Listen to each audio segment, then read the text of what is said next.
The following is a presentation of the United Wrestling Network.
Can you work Fridays? I know Beta Scott can work Fridays.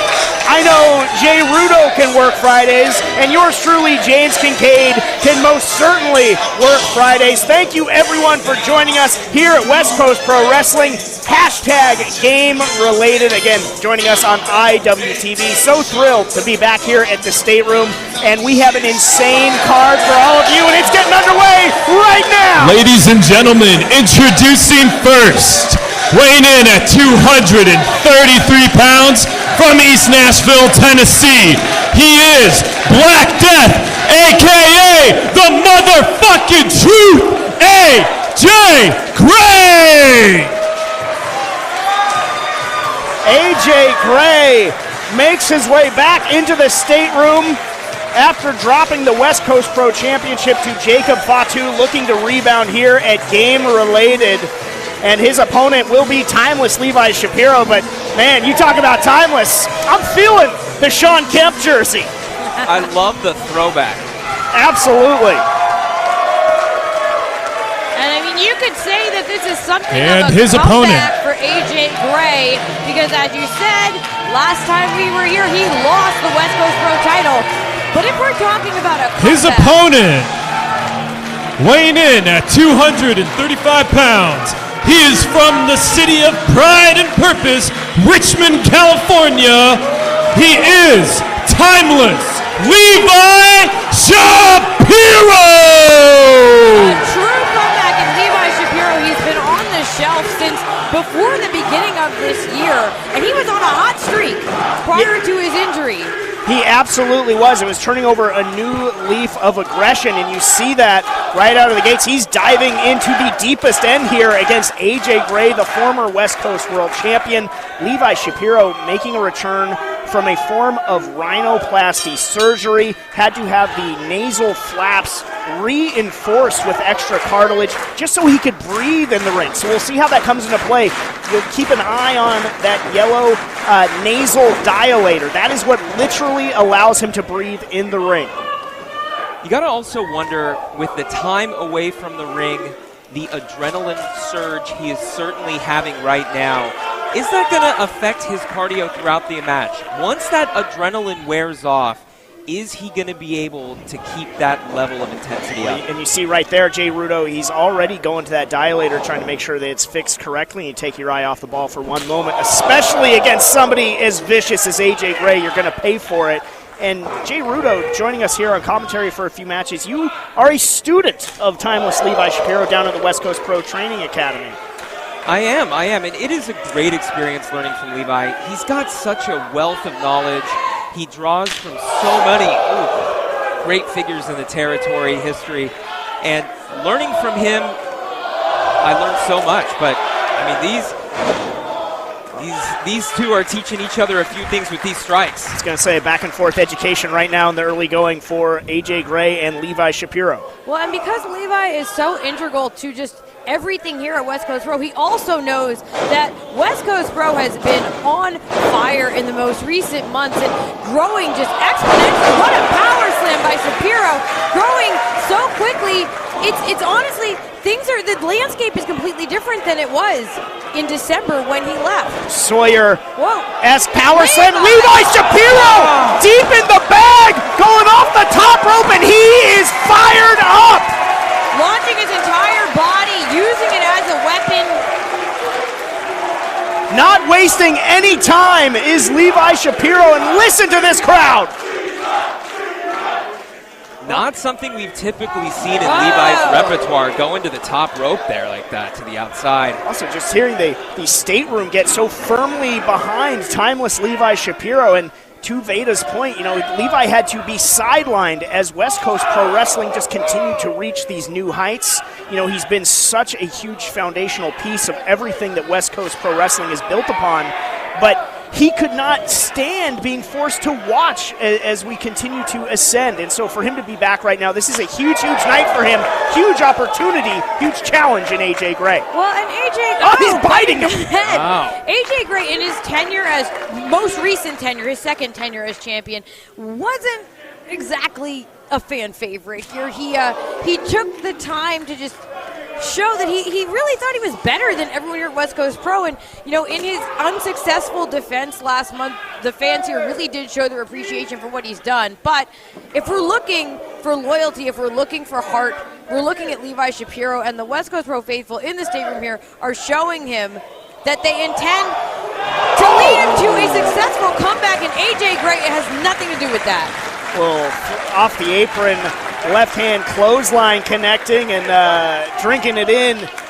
The West Coast flock. AJ Gray, you mentioned how he sort of turned his back on the West Coast fan base when he became champion. It's sort of almost a power-corrupting sort of issue once he became West Coast Pro champion, but he did have that show of respect for the Samoan werewolf, Jacob Fatu, after losing the title. I was a little surprised about that, so we'll see which AJ Gray we get here, but the flock firmly behind the timeless one. Well, and speaking of the Samoan werewolf, we will see him later tonight in that first title defense against the most wanted Bandido. I'm so excited for that. Yeah, Jacob Fatu's first title defense here in the stateroom. That is still to come. Also, Minoru Suzuki is back in the stateroom. And Levi Shapiro trying to will himself back into this matchup. Ate some rough shots from AJ Gray, now offering some of his own. Trading back and forth in the ring is one of your trainers, Jay Rudo. You see these two going back and forth.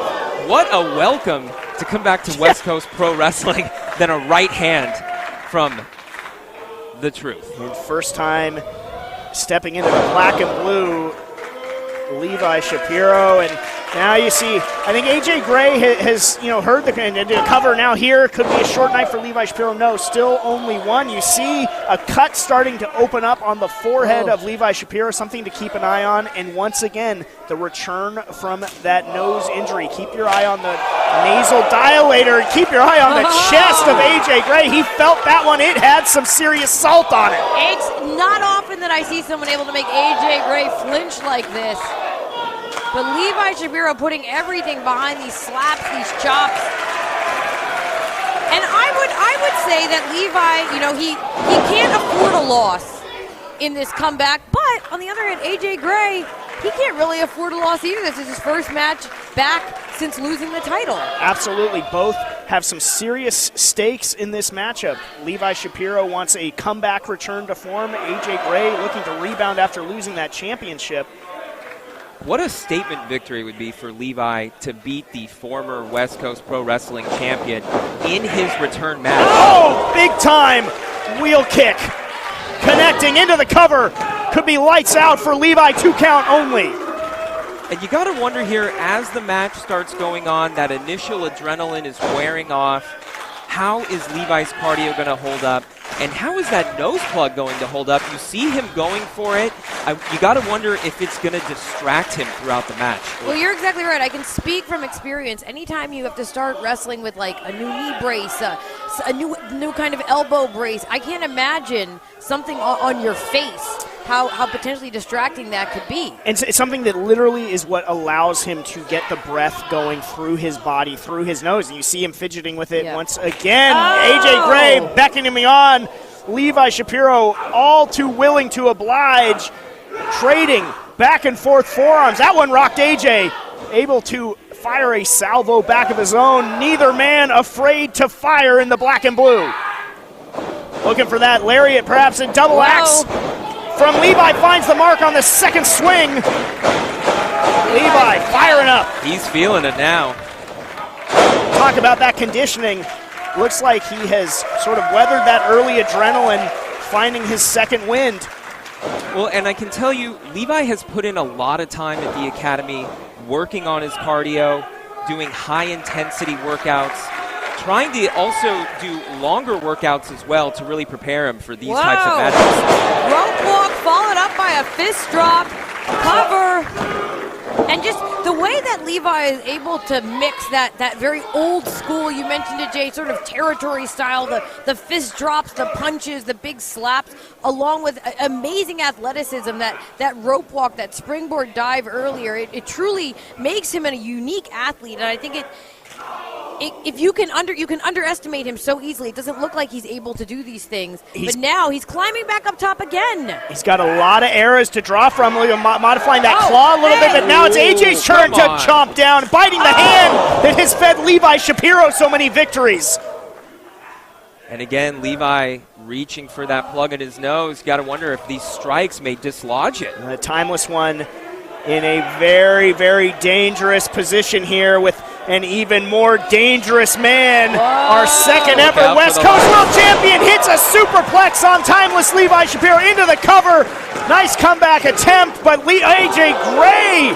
No, Levi Shapiro able to get the shoulder up. AJ Gray beside himself, thought the 3 was coming down. You see him working it out in his head, almost the arithmetic. Come on, that should have been 3. Not to be, not yet. And to Levi's credit, he's weathered the storm so far. He's taken a good amount of punishment, and we know AJ's style is all about punishment. AJ Gray has told behind. me pro wrestling is a way to legalize his violence. Big time boot scores from Levi. Levi trying again. He's got the claw into the bulldog knee. AJ Gray absolutely rocked into the cover. 2 count only. Hand was coming down. Not quite yet. Levi Shapiro is maybe starting to sense it now. Yeah, and AJ starting to shake it out here a little bit. And I don't know, I didn't have time to talk to AJ before this because he kind of keeps to himself before these shows, but this is taking nothing away from Levi Shapiro. I would imagine that AJ Gray thought this might have been an easier night for him, and instead he's having to fight with that buzzsaw kick connecting. Nothing easy here in West Coast Pro Wrestling. Nothing easy at all. Levi Shapiro got caught looking for that claw. AJ Gray able to counter now. Signals for it. He loves that lariat. He's put everybody. Levi this time able to counter and scores with the right hand. Great scouting from Levi. We know he watches a lot of tape, and he has a lot of footage of AJ Gray to go off of. Not many better students of the game than Levi Shapiro, and he's had a lot of time to watch, as I said, from the sidelines, everyone that has been attaining success in that ring. Really just to pick and choose who he wanted to be in there with. Today it's AJ Gray. Absolutely floored Levi. What? Are you serious? At this point, look at the face of AJ Gray tells the story, and also the timeless one. Adrenaline, able to do spectacular things, hammering away at the former champion, and again going for the claw, and he's got it. He has put a lot of people down with the claw. He's got to get AJ down to the mat. AJ Gray able to fight out of it for dear life, ducking once again, but the lariat scores! Flattened him! Gotta be a 3 count, it is! Your winner of this match, AJ Gray! AJ Gray already starting to build his case for going back into title contendership with a victory tonight here at #GameRelated. But Levi Shapiro, although not victorious tonight, impressed me, and I know impressed everyone here at the stateroom. I think it's only a matter of time until he's right back on the winning trail. And there we go. Wow. Show of respect by AJ Gray. Didn't want to stick around for anything much more than that, but you're right. I know Levi Shapiro doesn't deal in moral victories, and I know right now he has to be feeling the anguish, the agony of defeat, but that really was a tremendous effort from timeless Levi Shapiro, coming back from a very serious sort of debilitation to his wrestling career. He will have other nights to rebound. This is night 1 of the return of timeless Levi Shapiro. He has to be able to keep that perspective and come back to fight another day. You know he's going to go back. He's going to watch the footage of this. He's going to analyze it. He's going to look at his weaknesses and work on them. And we got more action on the way, so we'll kick it back over to James Mackey. Ladies and gentlemen, how is your opening match for Game Related? Well, we're going to keep it going because your next match is set for one fall. And it is a 6-man tag match.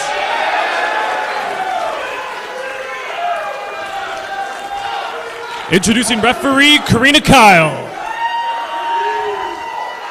And folks, if you're watching at home, you are Introducing watching at home. first.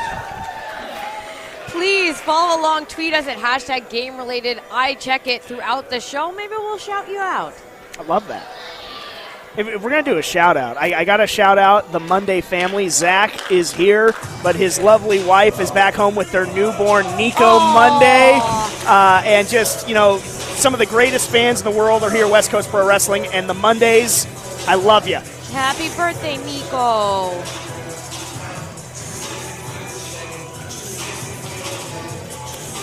Getting set for 6-man tag team action.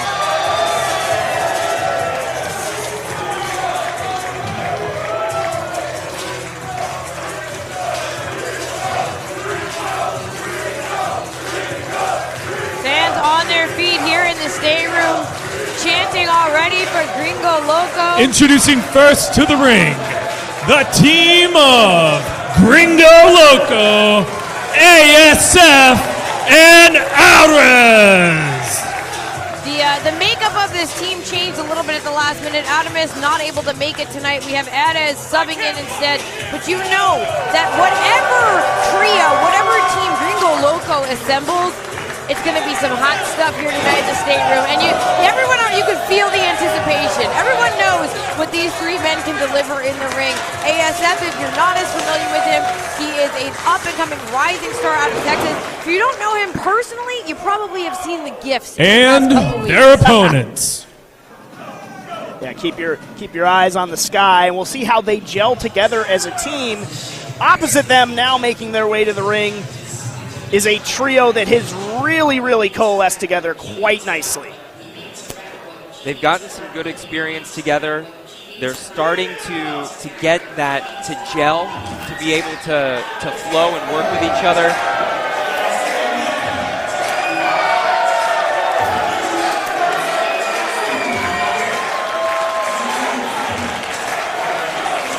We'll see how the Conglomerate can fit the pieces of the puzzle together tonight.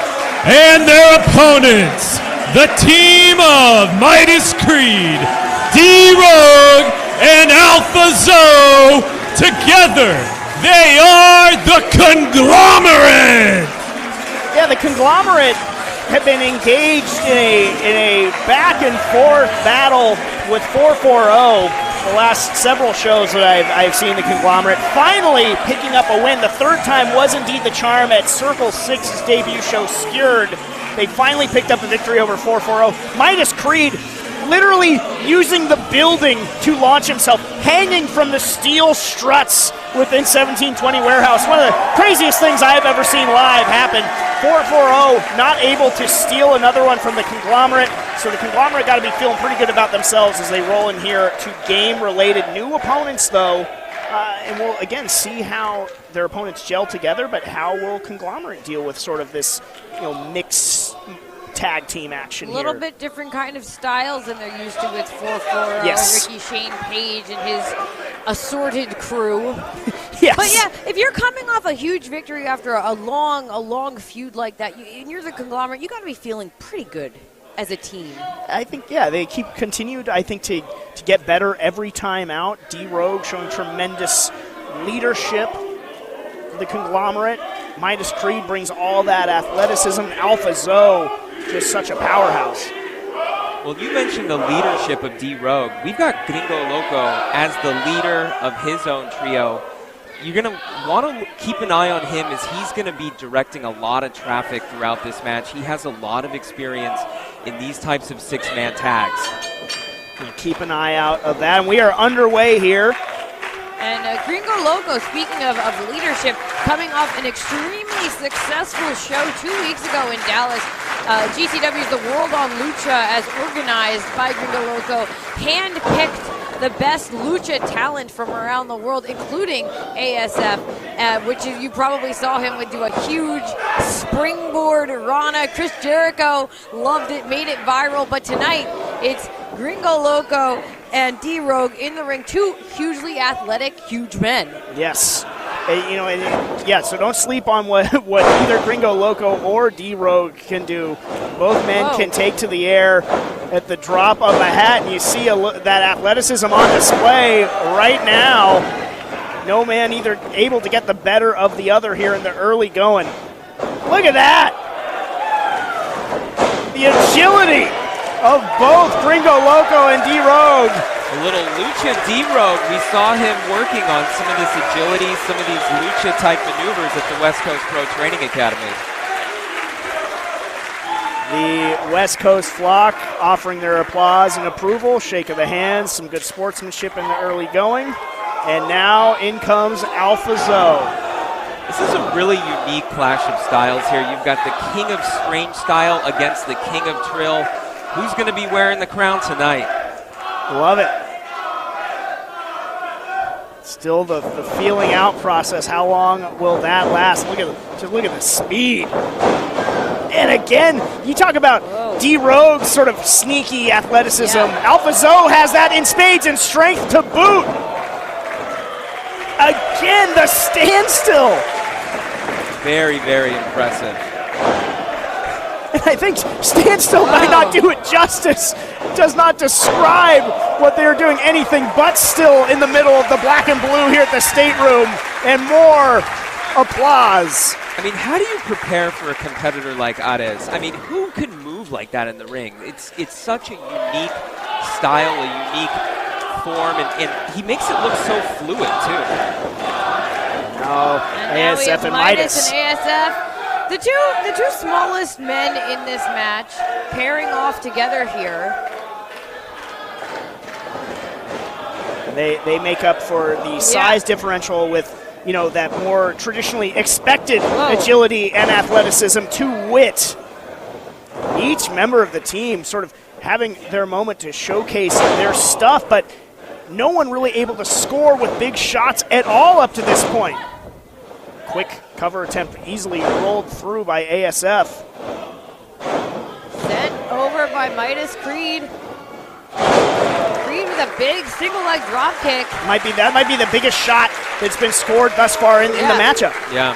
Pretty evenly matched so far. Neither team able to really get continued control. Is Midas Kreed, to wit, not able to follow up. ASF able to score with some strikes of his own. Using that second rope now into a Rana, sending Midas Kreed, I thought maybe to the outside, but no, rolling around still in the center of the ring, looking to make a tag, and in comes Alpha Zoe. Midas Kreed taking the outside. ASF choosing to stay legal here. Yeah, first time that has not been tagged for a tag. See Gringo Loco tagging Alpha Zoe.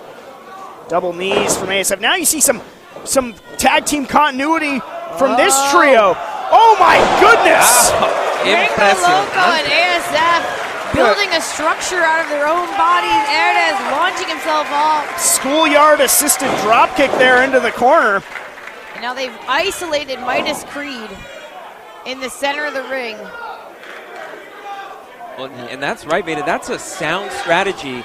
You isolate Midas away from his teammates, and you can make quick moves, quick action on him. We know the luchadores are fast.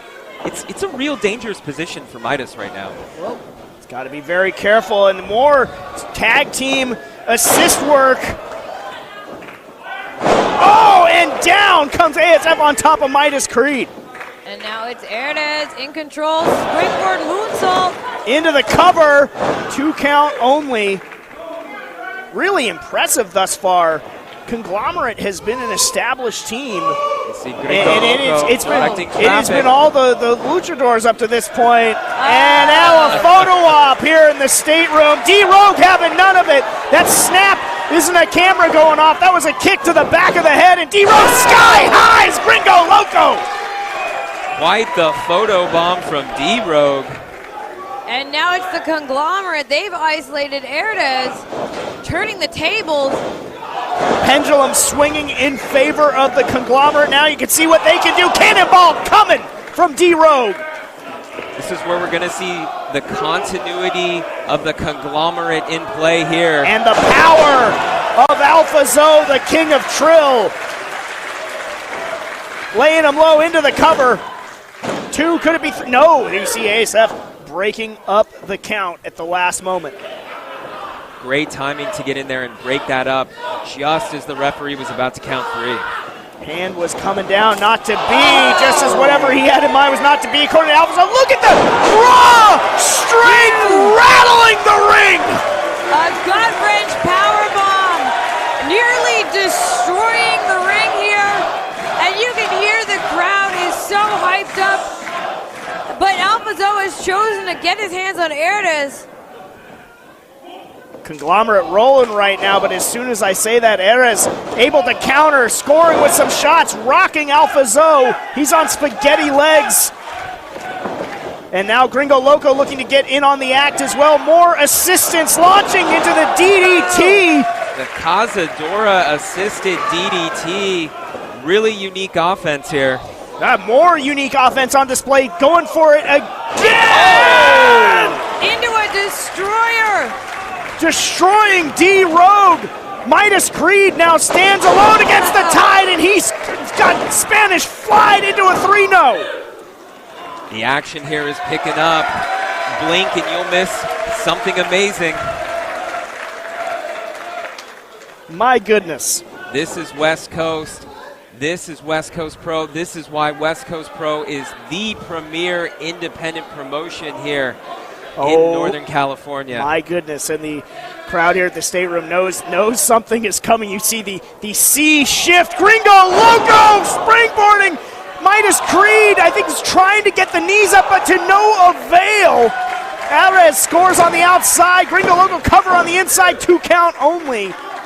That was a big-time risk by Midas Kreed. You see, I think he's trying to counter, trying to get the knees up, and he paid for it. He's clutching at that left knee. You got to see, Midas, he uses a lot of speed for his offense. You got to wonder if that knee injury is going to slow him down, take away some of those kicks he likes to use. Crisis kick, absolutely.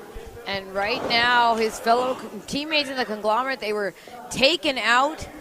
They're still struggling to get back to that apron, so it's Midas alone in the center of the ring. Once again, isolated, and just getting picked apart by this trio. This is not going to end well if you're Midas Kreed. Oh! Into a code red cover.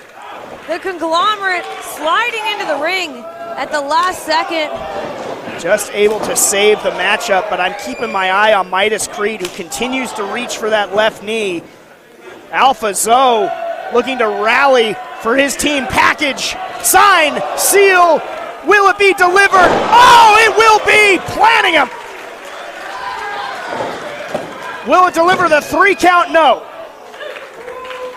Wow, what a save from Gringo Loco and ASF to get in there. That setup was impressive. Just back and forth we go. The momentum shifts are wild, but I think up to this point in the matchup, you got to credit Gringo Loco's team overall for pressing the advantage. But what a shot reverberating from Alpha Zoe. Holding it down for the Conglomerate is Zoe.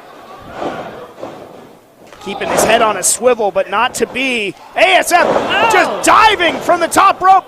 Alpha Zoe into a cutter. I thought maybe he was going to rally. Yeah, I think he tried to kick out of that sunset flip and instead launched himself into that cutter. Not to be. Double stomp from Arez, and then a dive to the outside, cutting off D-Rogue. But Kreed, Midas Kreed, diving onto the pile. On one leg, using what was left of his mobility to break up the pinfall. I don't even think he can stand right now. He's having a lot of trouble putting weight on that left leg. Titus Kreed severely hobbled, trying his best to hang tough in this matchup for the Conglomerate. Ain't still enough to slip out of the way. Gringo Loco, and a Midas touch! A Midas touch, but Kreed I don't think can cover him. Rare mistake there from Gringo Loco. And Loco trying to roll to the outside, leaving ASF alone. And now it's the Conglomerate's turn to isolate. Midas Kreed on one leg, and D-Rogue, big time swanton off the top, the world's biggest cruiserweight. Dive into the outside, cover in the middle of the ring, 3 count delivered. Your winners of this match, the team of Midas Kreed, D-Rogue, and Alpha Zoe, the Conglomerate! Well, the theme of the night so far here at #GameRelated might be nothing easy. Conglomerate coming out with a big-time, hard-fought victory over Gringo Loco's team. Well, what an effort. Yeah, and also the Conglomerate showing us that their eventual victory over 440, that wasn't some fluke. They are here to stay as a trio. They're on their way up, and West Coast Pro just keeps bringing them more and more competition. So if we're going to see more amazing trios matches like this, I'm all for it. Very, very well said. Veda Scott here on commentary alongside yours truly, James Kincaid, and Jay Rudo. James, I am so excited. We see here the show of respect between these competitors. A hard-fought match, a hard-fought victory for the Conglomerate, and we see the Conglomerate really building up that resume with these kinds of victories. Who knows what kinds of opponents we're going to see here. Oh, we see a little appreciation from the fans. I see a few bills coming into the ring there. Yeah, I love to see it, especially this early in the night. Very, very strong stuff. Great 6-man tag team action here. West Coast Pro Wrestling Game-Related. Veda Scott alongside Jay Rudo and yours truly, James Kincaid. We have some more incredible matchups coming up. Talking about our main event, Bandido and Jacob Fatu. Fatu's first title defense here in the stateroom. I am so excited to see this. Bandido remains one of my absolute favorite wrestlers on the planet, but Jacob Fatu is looking to start off his reign. Ladies and gentlemen, what did we think of that match? In just a second, but wow. Yeah, absolutely incredible. I will kick it back over to our ring announcer, James Mackey.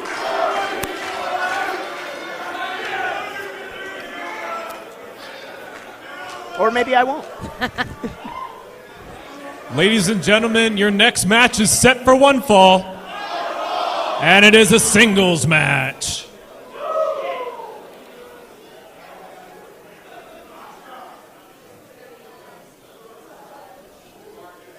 A hush has fallen over the stateroom.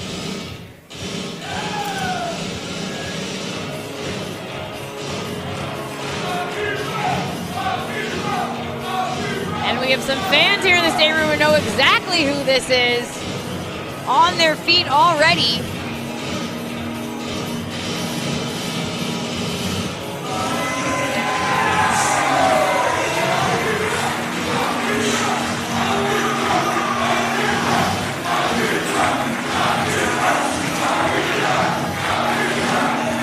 Introducing first, weighing in at 195 pounds, He is USA made, representing kill or be killed.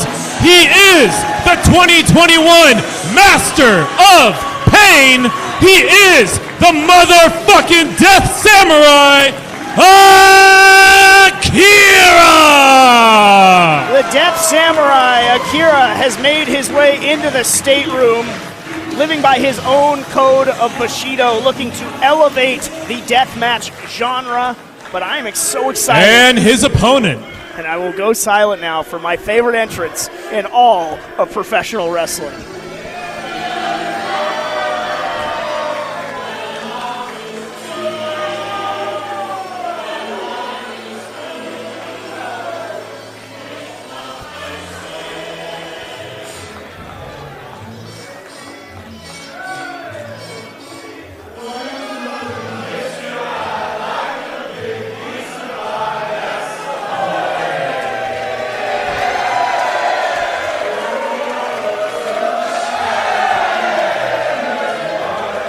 And his opponent, originally from Agrigento, Sicily, now fighting out of the 209, weighing in at 238 pounds, Vinnie Massaro!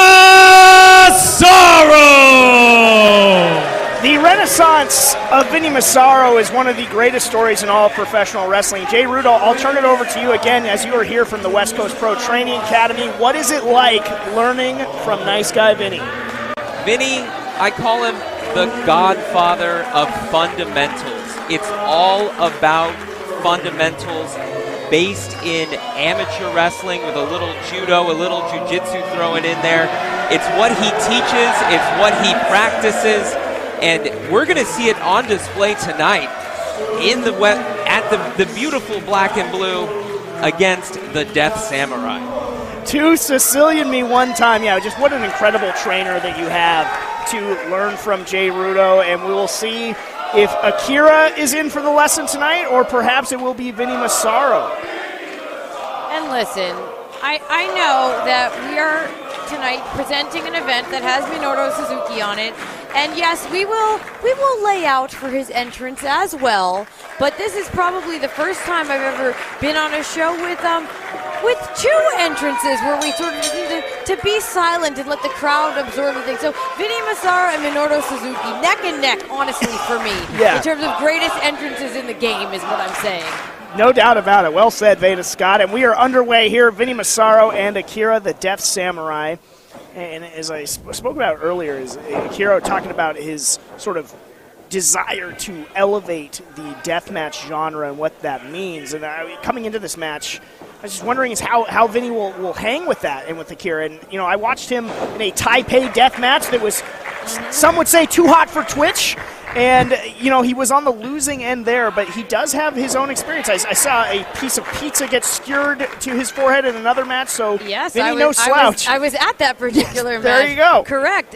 Pizza was stapled or otherwise attached to his head, and he lived to eat another day, and he's here. But this is exactly what you're talking about, is Akira, although of course known for his prowess as a deathmatch wrestler, is more than fundamentally capable, and yes. I think that is what he's looking to bring to deathmatch wrestling, to sort of meld those two styles together. Trained in catch style by Jay Grooms was Akira. Watched him face Tony Deppen in just a more mat technical classic than maybe you would expect from somebody that is sort of self-identified as a deathmatch wrestler, and that's really what it's all about, is that versatility that he can bring to the genre. Well, and Akira, he doesn't only compete in death matches. He's also worked UWFI-style rules with Paradigm Pro. He is very technically gifted as we see him go up against Vinnie, who himself has his own wrestling background, amateur wrestling. These two are probably going to put on a lot of technical grappling here. Keep an eye out for when they go to the mat just like this. Yeah, well said. And now Vinnie trying to use those legs to get the advantage on Akira. Akira sort of bunny hopping around, thinking about his next move. How is he going to counter this? Vinnie, I don't think Vinnie nonplussed by that. Oh, I don't know if you want to get in Vinny's face like that in his home arena here. Yeah, and Vinnie Massaro, I talk about the Renaissance. He's won 5 straight matches here at West Coast Pro Wrestling since his loss to Ishii late in 2021. He's got wins over Daniel Garcia, Brian Keith, B-Boy, Robert Martyr, and Juicy Finau, looking to add a 6th straight win under the West Coast banner over Akira. When you look at that list of names, like, what do they have in common? Absolutely nothing. Yeah. It just shows the versatility of Vinnie Massaro, and that's why when I saw this match announced, it kind of made sense to me. Yeah, he is continuing on, just looking to take on anyone of any style and continue showing that he hasn't peaked yet, which is incredible considering how long and what he's accomplished in this game. Vinny is such a respected veteran here in Northern California, and he is finally getting his recognition now. You see wrestlers out there on Twitter. They want matches with Vinny. You got people calling him out. And now he is in control of Akira here. A cover. Too early to put away the Death Samurai up to this point, but making him work for it is Vinnie Massaro. And you never know what it's going to take to put away someone like an Akira, because when you mix this striking and this fundamentally sound, this technical style, along with the absolute fearlessness of a deathmatch wrestler, it's a lethal combination. Popping off a low-angle Saito suplex there. And that, again, is another specialty of Akira, those suplexes, those throws, and now back to some limb work. Yeah, that definitely found the mark. You saw Vinnie Massaro in a heap, cradling his head and neck area, and now it's Akira going to work on Vinnie Massaro.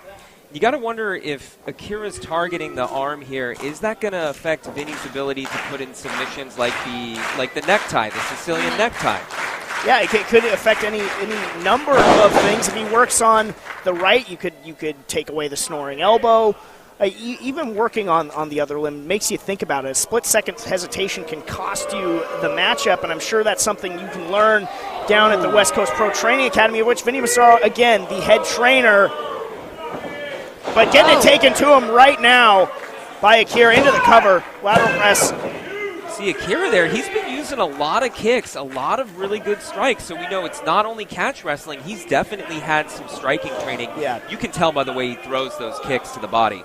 Again, that versatility that he brings. He talked to me before tonight about just the sort of souvenirs that the deathmatch style can leave, real things that you take away from that, take away from your career. And Akira might be looking to score on Vinny there at the Tiger Feint kick to the outside. That's a really unique way to throw the Tiger Feint kick, too. Normally you see somebody throw it to somebody while they're on the apron, but he was able to get through the ropes and hit Vinny with it while Vinny was on the outside. And the innovation. And I think that's really what he's all about, versatility and innovation, sort of exceeding what is expected of that deathmatch label in many ways. What are we doing here? Listed someone at ringside here. It's like one of the West Coast Pro security is being... Oh, that's a weapon. Referee showing some serious sort of leeway as, yes, Akira using another human being to score with a strike on Vinnie Massaro as he spills back into the ring. And now a cover. Vinny able to get the shoulder up, but it has been all Akira for the last several exchanges. Honestly, I'm surprised that Akira was so eager to bring this match back into the ring. I would think that he would thrive on the outside, but it looks here, just by going back to that arm, that he is trying to prove that he is just as technically gifted as he is violently gifted. And he's doing it right now. He's absolutely proving his own point. Game plan working. You see, Vinnie Massaro just can't even stand up and switching it. What I thought was maybe a possible pinning predicament. No, still trapping the arms of Vinnie Massaro, trying to perhaps work a submission, or at very least wear him down. Good ground defense there from Vinny. We saw him lock the hands together behind his back to block the Kimura. Now Akira's trying to take it from the front, but Vinny just trying to get out of this here, and again, Akira goes back to that arm. It's been hard for Massaro to really get out of the starting gates in this match. It's really been almost all Akira. Akira's still got that wrist control there. Oh. Yeah, he's got Vinnie, try as he might to get free, cannot. Yeah, using the ropes almost like a tornado into another submission. And Akira, oh wait, Vinnie. Vinnie able to counter into Penny, I thought, oh, that was dangerous for Akira. Vinnie able to use his size to finally break the hold, but Akira, relentless, has Vinnie back down in the corner. Saw Vinnie there nursing that arm.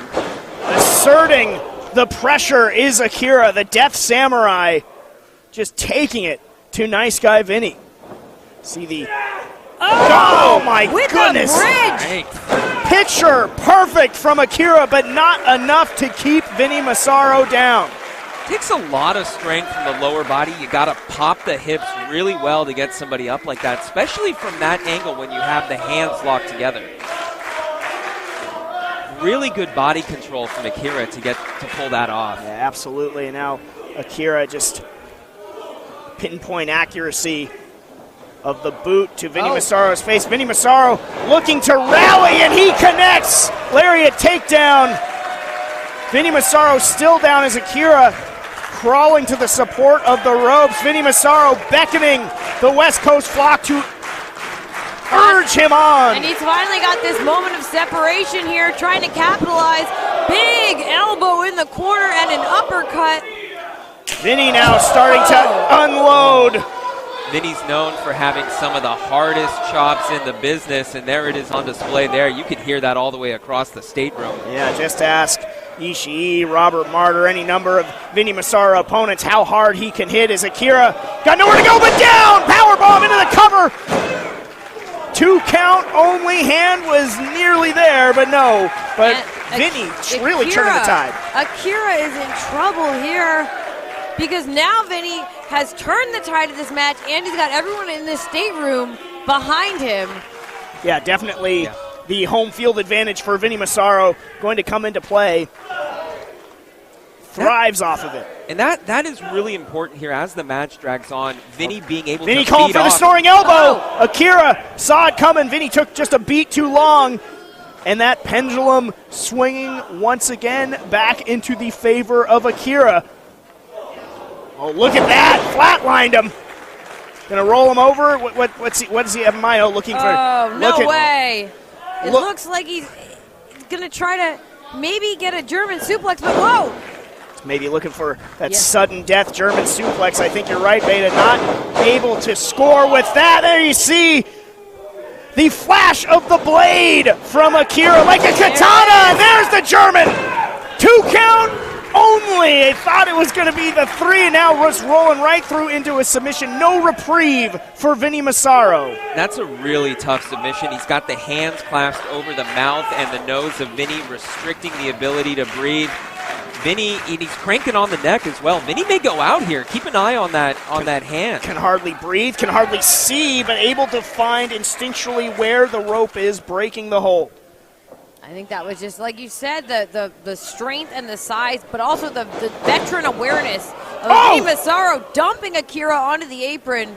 Akira able to hold on. Yeah, I thought that was going to be a really bad spill, but Akira able to hold on to the apron. Now it's maybe Vinnie Massaro that is going to be taking a bad trip to the outside of the ring. Look out in the first row there. You may be getting a Massaro in your lap. Oh, it's Akira gets brought in a little bit the hard way, but God, the agility able to land on his feet, scoring with another elbow. He's looking for another one. Oh my goodness, mercy, planted him, and no! Akira managing to kick out at the last possible second. Right dead center of the ring. Vinnie is feeling it now.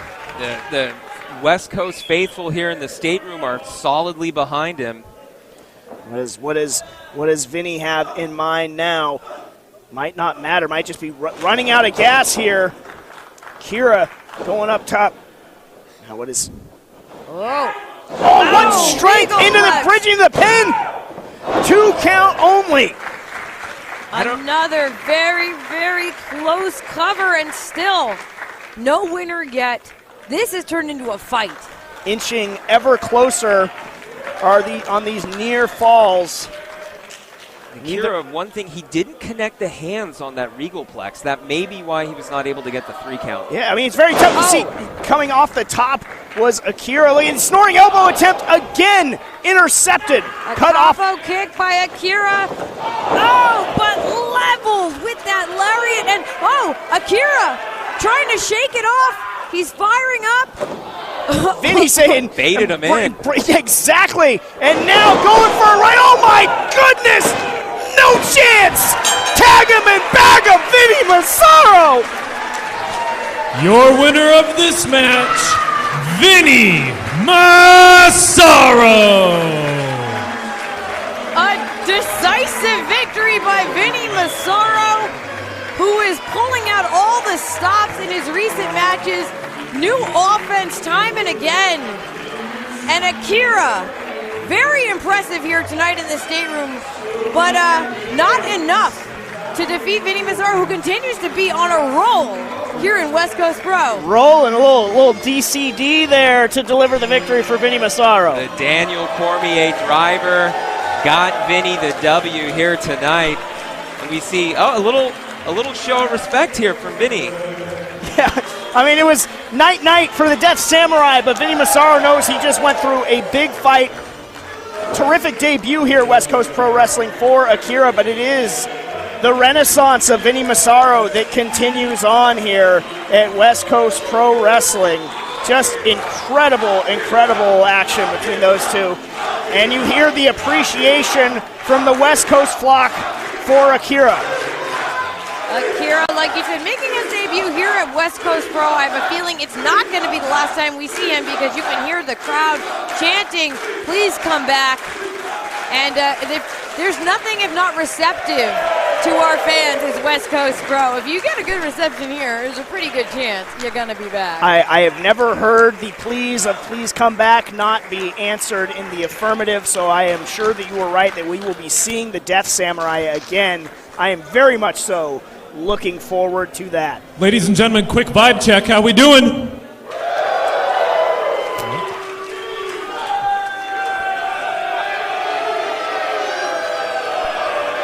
Speaking of our West Coast Pro fans, it's hashtag game related. Your next Please, match is set for us. one fall.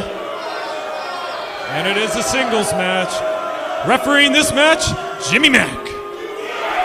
I want to thank Jay Rudo for joining us for the first few matches here on commentary. It'll be myself and Veda Scott taking you the rest of the way.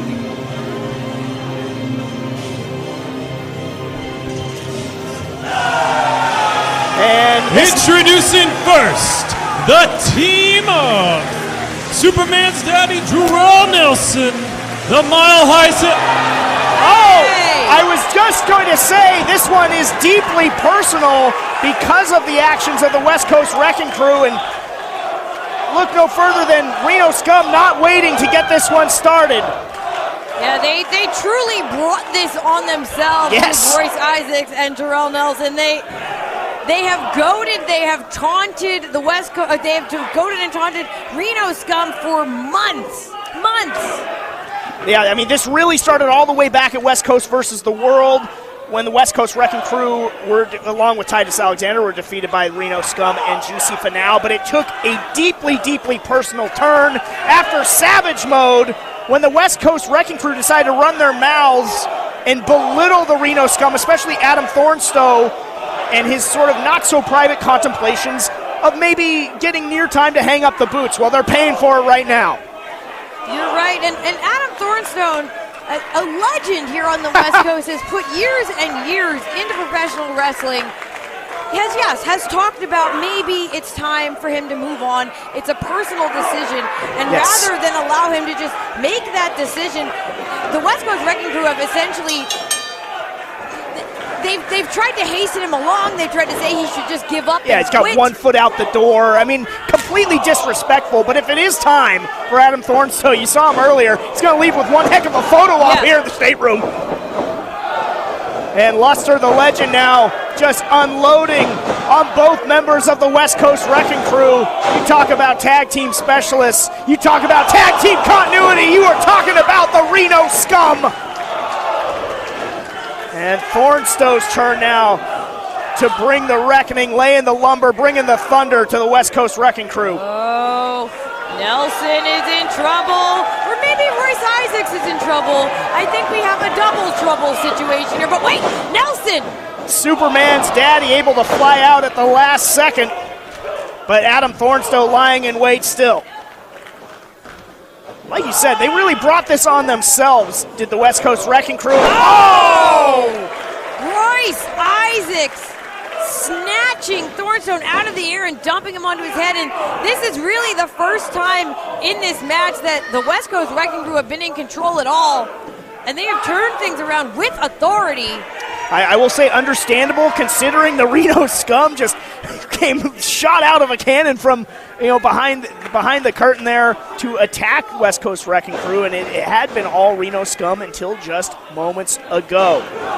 And now it's Luster the Legend alone in the ring with the West Coast Wrecking Crew, and he's doing his best to fight out of it, but it's 2-on-1. It's 2-on-1, no matter how big you are, and take nothing away from, talk about tag team continuity and gelling together. The West Coast Wrecking Crew are on that list as well. Into the cover now. Could be a short night for the Reno Scum, no. Yeah, not to mention Royce Isaacs is someone who has the strength of 3 or 4 men on a bad night. And he is fired up right now. Mustache looking great. Tassels looking great, on point. And that shot, forearm to the face of Luster was on point, on target, well delivered, rocking Luster, just pushing him back into the corner. Luster not even, barely able to even cover up right now as Royce Isaacs just scoring with strike after strike.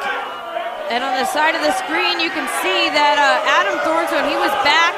He is back up on the apron, but he's not able to make a tag as Luster the Legend is fully isolated in the corner of the West Coast Wrecking Crew, and they are making quick tags in and out to try to make quick work of their opponents. Yeah, Luster the Legend is in the wrong part of South City right now, and there you see Jorel Nelson once again poking at Adam Thornstowe.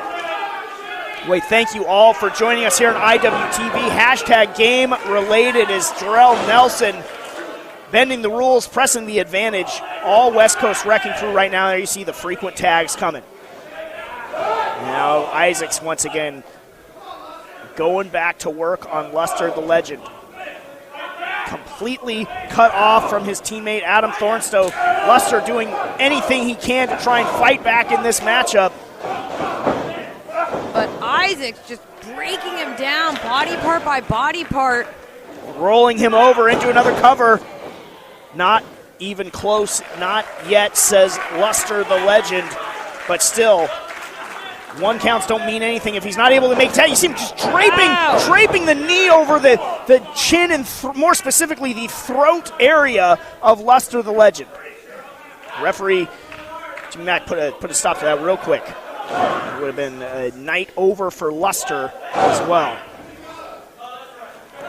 It's been all Royce Isaacs. Luster holding on for dear life here, but look at, you talked about that strength. Yeah. You talked about it. You talked about it. You're seeing it right now. Unbelievable power. Gut wrench suplex, and Nelson tagged in. And now Nelson picking the bones. Oh, too close to the ropes. Luster able just to reach out, but no kick out. Not with the authority like we saw just moments earlier. They are really just damaging Luster the Legend. And the crowd here at the stadium room is trying to will Luster on to break free and get that tag. I think Luster... Thumb in the eye. Yeah, palm in the face, thumb into the eye, and then Jorel just went low to that knee. Knocking Thornstowe off the apron, but Thornstowe trying to make his way back into the ring. Referee forcing him to the outside. And in the meantime, Jorel Nelson taking advantage of that distraction, just choke his opponent in the corner. God, Luster has sustained just an incomparable amount of damage right now. Yeah, and there gets to be a point in a tag match like this when you have been so isolated. No matter how tough you are, you can't stand it any longer. I mean, Luster needs to tag out to Adam Thornton. He needs to make that tag, and he needs to make it soon. Need to make it yesterday. There's only so much that the body can take, but maybe I spoke too soon. There is life yet in Luster the Legend. There is offense left. yet in Luster the Legend. Can he make the all-important tag? Jorel is in a heap. This is your opening if you are Luster the Legend. Finally, some separation here, and Adam Thornstowe on the apron. He is fresh. He is ready to go, but Nelson trying to There's the tag. Isaacs knocked off the apron. Adam Thornstowe, the source of so much of the ire of the West Coast Wrecking Crew, saying he had 1 foot out the door, telling him to go home, his time was over, proving anything but right now, dive to the outside. Right now, Thornstowe doing the work of 2 men at once. Doesn't seem like a guy on his way to retirement at all. Not at all. It's Luster the Legend, but you can call him Thornstowe the Legend just as easily, and you see for reasons right there into the cover. Reno Scum gonna pick up the victory? No. I remember seeing Adam Thornstowe back in the All Pro Wrestling Garage, just tremendous matchups throughout his entire career, and he is not done yet. And what a super kick to Isaacs on the apron. Neutralizing the numbers game, using the leverage of both feet. He is in control right now, and he is basking in the crowd's adulation. And a tag to Luster the Legend back in. It's sort of surprising after all that damage. But Luster looks still game to press the Reno Scum's advantage now, and Jorel Nelson's got nowhere to go. Oh. Scum stomping coming perhaps. Yes! Oh my goodness! Just destroying Jorel Nelson. You could almost imagine like a cinder block who was waiting on the other side for Jorel Nelson. That's what the impact looked like in the middle of the black and blue. Cover coming, could be 3, but Royce Isaacs with an eyelash just saving the matchup for the West Coast Wrecking Crew. Pulled Thornstowe out to the outside before breaking up that cover. And now Isaacs saving his partner and going to work on Luster the Legend. Giving Luster no daylight to work with here.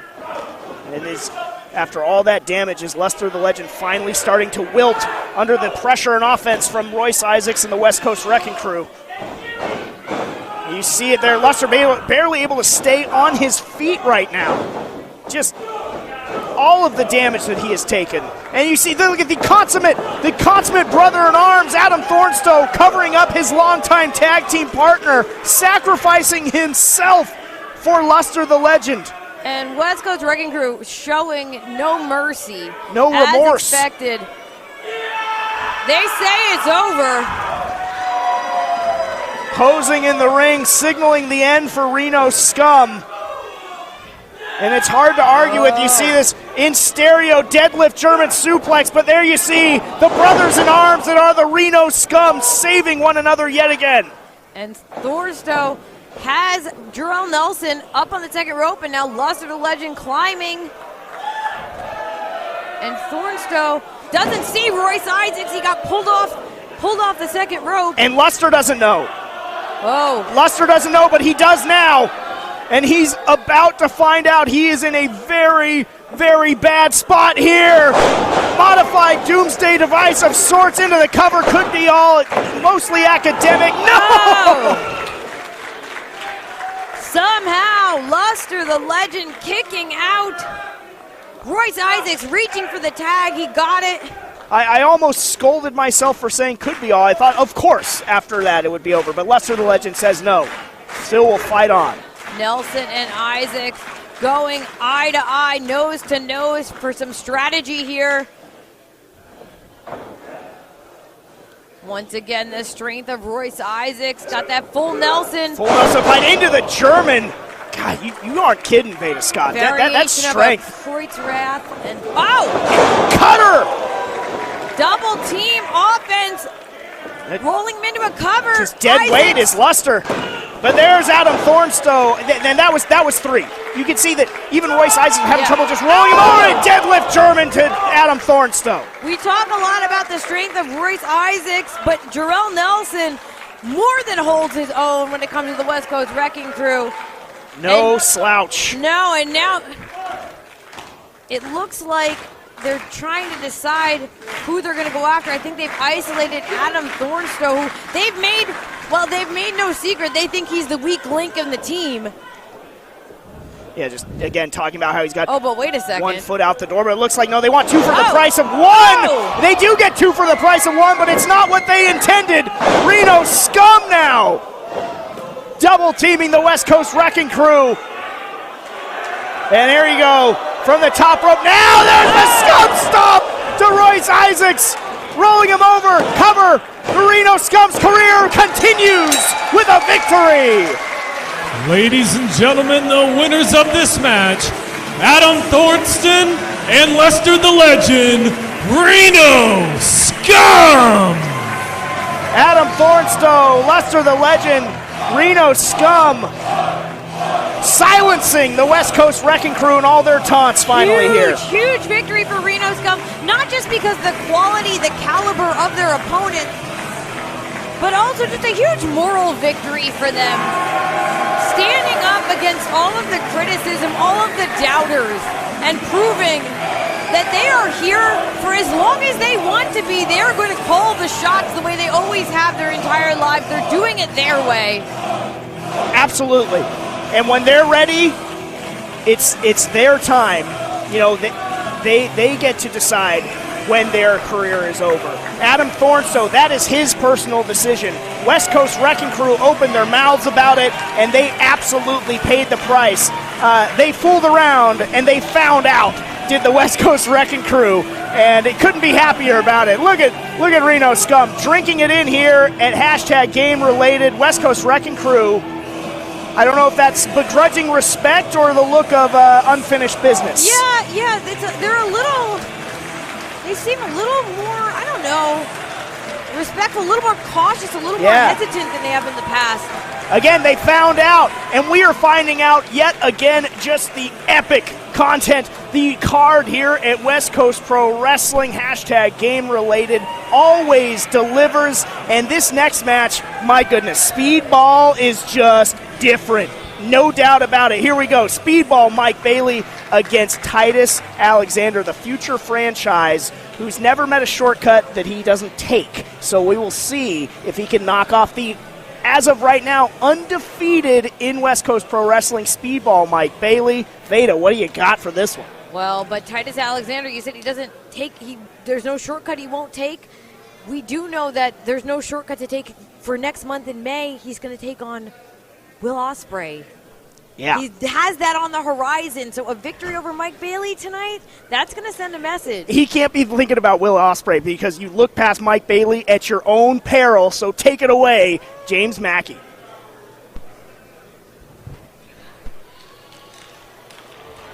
Ladies and gentlemen, your next match is set for one fall, and it is a singles match.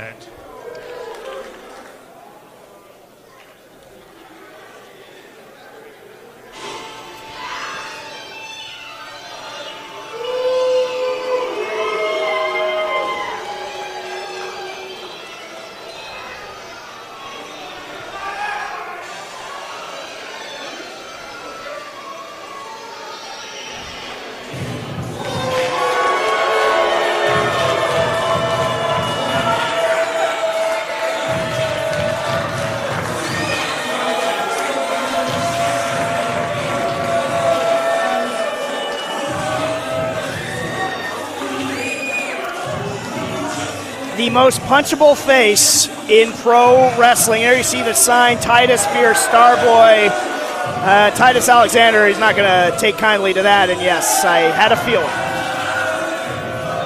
Ripping it up, and the elbow for good measure. Introducing first, weighing in at 200 pounds, from West Sacramento, he is the future franchise, Titus Alexander. Titus Alexander, regardless of what you think about his attitude, has been knocking it out of the park in virtually every huge opportunity presented to him. He won. And his opponent. He won the Prestige Championship from Alex Shelley last month. He lost it the next night, but he did win it. Short-lived, but a huge accomplishment.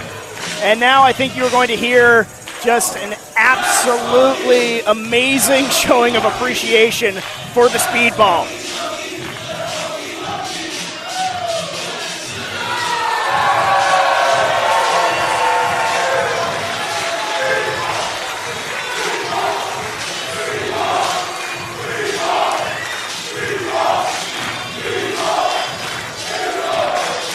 They broke the mold with Speedball and Mike his Bailey. Opponent from Montreal, Quebec, Canada, weighing in at 175 pounds, Speedball Mike Bailey. As you said, Speedball undefeated here at West Coast Pro, which ended up being his first American indie promotion he got to work for after nearly 6 years away from the American independence. And just showing how West Coast Pro is always just on the cusp of pro wrestling. I can say this personally. When Mike Bailey was able to go back to wrestling here in America in the independence, he got a message from West Coast Pro essentially saying, hey Mike, can you work Fridays? Oh, and it's this Friday. And he was on the plane, he was ready to go. And since then, he's been on fire, and Titus Alexander knows that. Yeah, well, speaking of ready to go, was Titus Alexander not standing on ceremony. And again, drinking in the ire of the West Coast flock is the future franchise, Titus Alexander. He would tell you that future is now, and I'm just going to let the crowd sort of serenade Titus. I won't repeat. But yeah, no love lost between Titus Alexander and the crowd here at the stateroom. No love lost between him and Mike Bailey. God, you talk about, in sports you hear people are built different or are just different. Speedball Mike Bailey is just different. I compared him earlier today in preparation to Stephen Curry, and I stand by that. And speaking of Stephen Curry, from downtown, Mike Bailey scores on Titus Alexander. A huge wrecking ball dropkick taking Titus out. Whoa, but Alexander ducking that penalty kick and running out and ducking the boot by Bailey. Titus Alexander showing great ability to use some of that just high octane kinetic energy of the Speedball against him in the early going. And you know, for all of Titus's flaws, and they are many, he is one of the most skilled competitors there is, and he's not so much the best kept secret anymore. He has arrived. And I've said this before, what impresses me the most about Titus Alexander is it's not even just the skill level, it's the fact that he is constantly put into these high pressure, high profile match situations, and I have seen so many young wrestlers just crumble. The nerves just get to them, and that doesn't seem to happen with him. And that is something that I think will take him so far in pro wrestling. Again, if he can get that attitude just a little bit under control. Yeah, Titus able to oftentimes, shine under that spotlight. You got to wonder if that comes from him being, this second generation legacy standout. A lot of pride, a lot of pressure that comes with that, a lot of pressure applied to the back. Right there, Mike Bailey into the cover. Bailey able to kick out. Titus Alexander, you see the wheels turning. And Titus, is that a little bit of a dueling chant in appreciation for Titus? I did not expect that.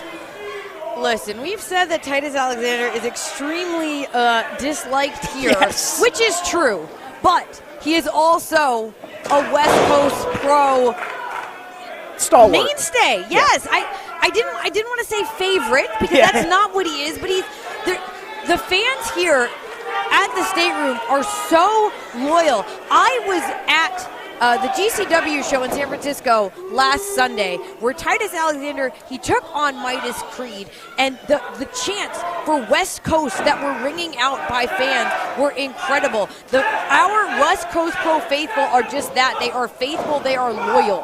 Faithful, loyal, and that back coming down on Titus's leg, cover, 2 count only.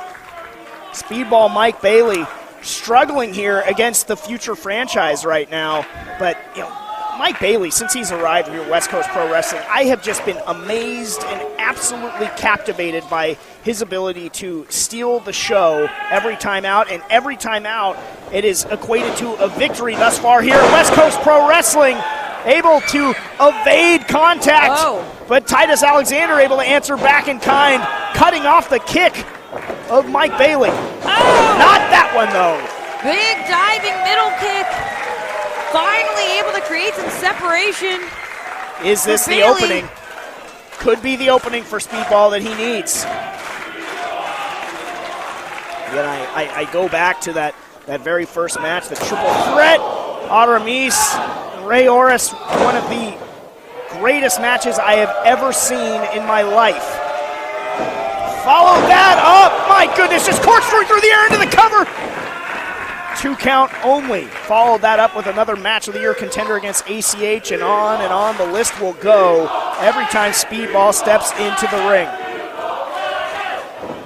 Just the incredible ring acumen of Speedball Mike Bailey, but Titus Alexander not to be outdone, not yet.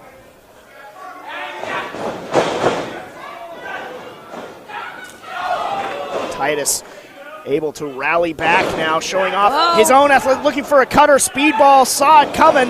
Look at Titus Alexander, second time, finds purchase in the center of the black and blue. Cover, 3 count incoming, not yet.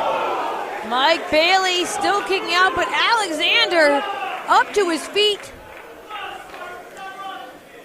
Titus Alexander showing tremendous ability to adapt on the fly there. Knew what he was looking for, didn't get it the first time, got it on the adjustment. Back in control for the moment. Titus Alexander bringing the pace of the matchup to heel here. But Mike Bailey fighting back. Yeah, these two just going shot for shot now. We've seen competitors try this before. I would not want to trade strikes with Speedball Mike Bailey. But I think the confidence level of Titus Alexander, he doesn't doubt himself when it comes to facing anyone. And you can see that right now. He is standing up to Speedball Mike Bailey, forearm for forearm. Yeah, not giving ground, neither man. That's a black belt that Titus Alexander is trading shots with, and he's looking pretty good doing it now, unloading on the Speedball. Speedball, Mike Bailey able to hang on. Score with a strike, but there is Titus Alexander with the back elbow and just sends Speedball Mike Bailey reeling into the corner. But only for a moment. Lightning quick is the Speedball. Looking for the double knees. Came up empty. Ducking that 540 kick. And now the Speedball kicks. Finding purchase for a moment. Titus countered into a double stomp to the back. And now a German into the bridge. Cover. 3 count. Not yet. Woo. And I would know. I have rarely, if ever, seen anyone evade that enziguri from Speedball Mike Bailey. The wherewithal of Titus Alexander is so impressive, but Speedball catching the knee. Did Titus answering back with just an overhand slap. Rocking Speedball. You see the agility, caught part of the apron, though. You see him reeling on the outside. Now Titus gonna fly. No, going low. It's Speedball! Elevation sensation from Mike Bailey to Titus Alexander. Mercy! Alexander is down. Bailey is down. But the fans here in the stateroom, they are on their feet. Won't you lend your lungs to me? And the referee in the ring making the count.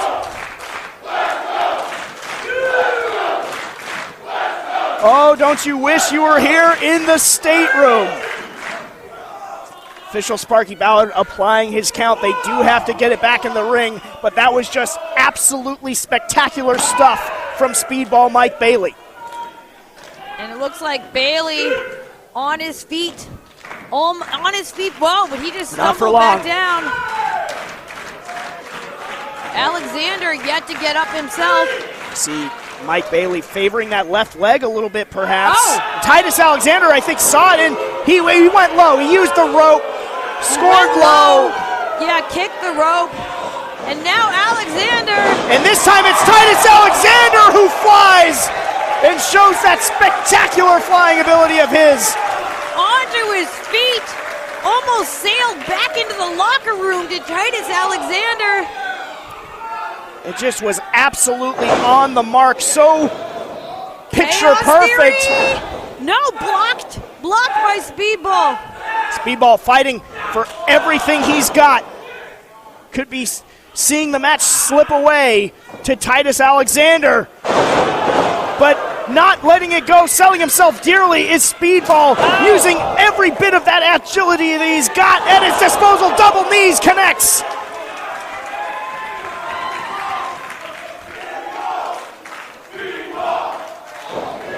Taking a moment too long. I believe that the damage slowing down Speedball just enough for Titus to counter. Perhaps the best drop kick in the business from Titus Alexander. And Speedball trying to get away, but Alexander, Chaos Theory! Oh, it connects! Chaos for the undefeated streak. No! Speedball still in it. Bailey kicking out, and Alexander pulling on his own hair. Out of frustration, out of exhaustion. And this really is where it counts for someone like Titus Alexander. He needs to, there he is slapping himself in the face. He's got to keep it together. You got to understand who you are in the ring with. Speedball. Titus Alexander looking to follow up, looking to seal the deal. If he hits that sweet time driver, but oh! Calamity in the middle of the ring. Speedball got the better of it into the cover. Titus Alexander just getting the shoulder up, but that was, I think, a Pyrrhic victory at best for Speedball. Mike Bailey, see him holding his head. That was nasty. And Speedball still trying to fight through it. Trying his best, looking Tornado again. kick got caught. Caught the tornado, did Titus Alexander. Now his feet on the ropes, come on! The ref saw it. The ref saw it. At the last moment, Sparky Ballard caught Titus Alexander with his feet on the ropes. Titus none too pleased about it, but that is the absolute right call. And now teasing that he might strike the official. You're not going to win the matchup that way. Now round and round they go here. Neither man able to get the better position. Yes. Oh, and then again, second time in the matchup, Titus Alexander goes low. The ref didn't see that one because Alexander had managed to grab onto him. Again, we talk about the shortcuts, but no, Speedball! Speedball able to counter. Speedball going to escape with the win. No. Titus Alexander trying to steal one, but it was Mike Bailey who had an answer. Ultimate Weapon connects. Oh, crash! Bang, a rang. Count him. 3 count. Oh! Alexander still fighting. Kicking out of the Ultima Weapon. Unbelievable, but Titus, you're gonna go for another bad landing. Flamingo driver upcoming here. It is hooked. Speedball, but he's got the eyes, raking the eyes. Titus Alexander just raking There's that knee. The skull of Mike Bailey's already taken so much damage, and now there you sweet time driver, 3 count. Yes! Titus Alexander wins. Ladies and gentlemen, the winner of this match, Titus Alexander. The undefeated streak of Speedball Mike Bailey has been broken. I mean, it took everything to do it. Titus Alexander using all those shortcuts we talked about, but some serious damage done to the skull of Mike Bailey. I was looking at his eyes when the sweet time driver connected. They were saucer eyes. Titus Alexander really zeroed in on the head of Mike Bailey there towards the end of the matchup, and it paid with a victory, and Titus Alexander making a title belt gesture, perhaps eyeing that West Coast Pro Championship that is now firmly around the waist of Jacob Fatu for the moment. He will be defending against Bandido tonight. Yeah. Titus Alexander, big time aspirations, and who can blame him? He does bring an end to the undefeated streak here at West Coast Pro against Speedball Mike Bailey, arguably the greatest wrestler going right now. And no love from the children for Titus Alexander.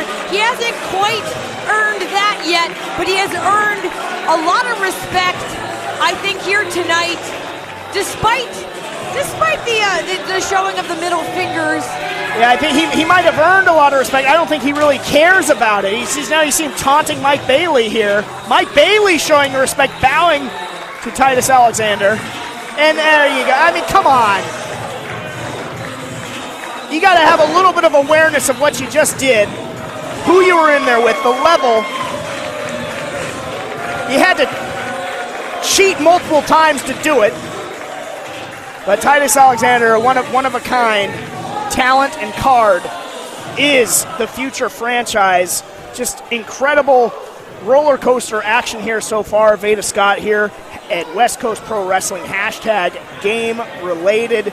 Matches have not disappointed yet. We're halfway done. Yes. We're just halfway done. We're just getting going, really. We are approaching intermission here. It will be a brief intermission. I believe you'll be seeing 440 taking on the Conglomerate in one of their clashes. But come on back here, IWTV, hashtag game related. We still have Minoru Suzuki returning to the stateroom. You ever heard of this Yuji Nagata guy? Yeah. You're going to see him later. Yeah, him and Davey Richards, Suzuki and Blackwood. How about Bandido? You heard of Bandido? Bandido vying for the West Coast Pro Championship. Card? This is hashtag Masha game related. Slamovich. Yeah, Masha Slamovich and Debbie. Yeah, we can just throw them all out there. Masha Slamovich and Debbie Malenko. Come on back. West Coast Pro Wrestling, hashtag game related. Ladies and gentlemen, I hope you enjoyed your brief intermission, but we have to get back to the action. Your next match is set for one fall, and it is a singles match.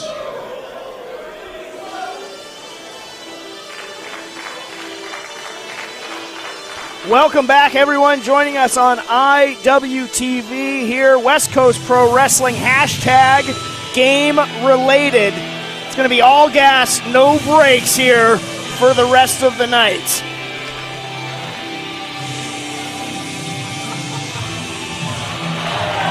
And there you see him, the American Wolf, making his way to the ring here. Kicking us off here, the second half. West Coast Pro Wrestling, hashtag game related. Davey Richards, what a career he's had. James Kincaid alongside Veda Scott. Hey, what up? I just came running from the merchandise table. I did not realize the show was starting again. I was busy talking to everyone here about the first half of the show. They had nothing but amazing things to say. They are loving it here. If you can get out to the stateroom, you gotta do it. This is becoming a destination in independent pro wrestling. No doubt about it. Reasserting the Bay Area in its place for professional wrestling. As you see, Davey Richards awaiting the arrival and the West Coast debut of Yuji Nagata.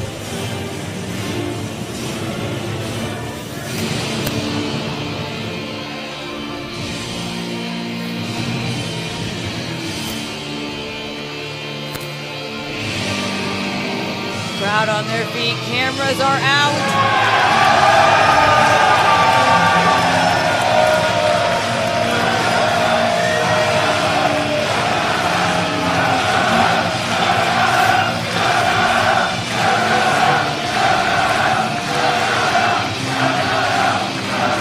The West Coast Serenade, unlike any other, for Yuji Nagata's debut.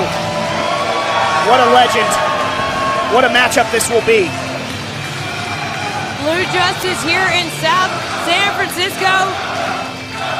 A dream match taking on Davey Richards, someone who I know personally admires Nagata so much. Ladies and gentlemen, introducing first the gentleman to my right.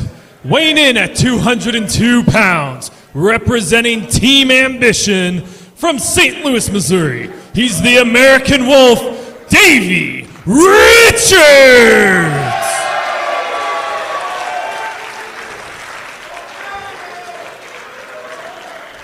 And his opponent to my left. Weighing in at 102 kilos from Tokyo, Japan, he is Blue Justice Yuji Nagata! Well done by James Mackey, introducing these next two gladiators, Blue Justice, Yuji Nagata, American Wolf, Davey Richards.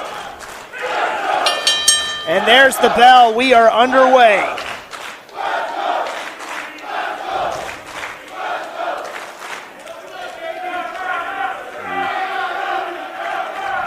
Sort of odd hush of sorts falling over the crowd here at the state room. Hashtag game related. And there you see the lockup. And just the number of championships, the lineage of titles held between these two men around the world is incredible. Yes, the success the world over, all over the globe for these two. Davey Richards made his West Coast debut at No Leaf Clover. He was the first challenger of AJ Gray in his newly won West Coast Pro Championship. Unsuccessful in that attempt. He then would go on to split a pair of absolute classic matches with Kevin Blackwood, who we will see just a little bit later on taking on Minoru Suzuki. I mean, I think you'd have a pretty good argument to say that it was that series with Davey Richards that earned Kevin Blackwood the right to face Minoru Suzuki tonight. And Richards, in his own right, gets his dream match here with Yuji Nagata. Two big-time honors, two big-time opportunities. Nagata looking to take it to Davey Richards right now. Richards turning the tables. So adept at that. So technically sound, and the technical prowess combined with a vicious streak. He goes to that place. Taking it to the elbow of Yuji Nagata. He's sort of working out the burr in the elbow that no doubt is forming.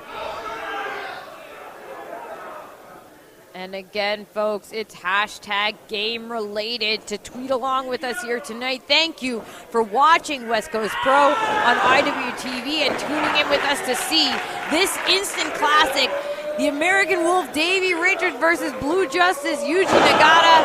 I can't believe I'm seeing this match, let alone calling it. Bearing witness here in the stateroom, and it is Nagata trying to dislocate the arm and elbow now of Davey Richards. Sort of turnabout is fair play from earlier in the matchup. Richards, the one thing I always keep an eye on, the eyes of a competitor and their body language in the ring. And Davey Richards, and there you see Nagata countering into a pin attempt. The eyes of Richards are so telling. You can almost just see the wheels in motion, the game planning developing in real time before our very eyes. So keep an eye on how he is able to adapt in this matchup. And Davey Richards, as if he wasn't already a dangerous competitor with the incarnation of Team Ambition, his squad that he is coaching, it has forced him, I think, to become even more severe. Oh! And that's what you're saying, that changing up of the game plan. Yeah, working on the arm earlier. Now the leg of Yuji Nagata, who takes a trip to the outside. A little bit of a breather, perhaps. Dangerous to linger, however. Tell you what, when this matchup was announced, immediately into my head popped up thoughts of Yuji Nagata and Kurt Angle. I think Davey Richards is on that level. I think this match is sure to be on that level as well. Nagata went to the outside for a moment, but he's slowly climbing back into the ring. Trying to shake off the damage done to that left leg.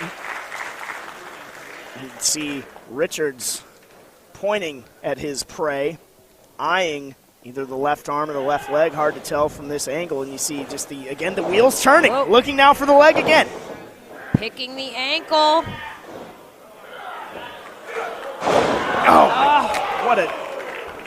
Just the vicious technician that is Davey Richards. And right back to the leg. Got it cinched in. Nagata, Davey Richards immediately imploring the ref to ask him. Checking on the shoulders. Nagata, dead center of the ring. Nagata firing up, though. Davey Richards trying to hold on, trying to keep the pressure applied to Yuji Nagata. And I think Nagata, if he can turn this over, but Richards is wrenching deeper and deeper, and Nagata is fighting to flip this submission over. Every time it looks like Nagata is about to reverse the submission, reverse that pressure, Davey Richards able to hold on. Oh. This battle of wills in the middle of the ring here at West Coast Pro Wrestling. And he turns him over. And now it is on Richards to escape. Will Richards tap? No, Richards reaches for the ropes. You're right, and in turning over that submission, It did push Davey Richards a little closer to the rope. Finally, it's broken, but Richards, relentless, a low DDT to the knee. Just picking apart the left knee of Yuji Nagata right now. That roadmap to victory revealing itself with every hold to Davey Richards. Stomping away at the ankle, putting more damage on the knee as well. And now it's Richards stalking Nagata. I hate to say it, but like a wolf with its prey.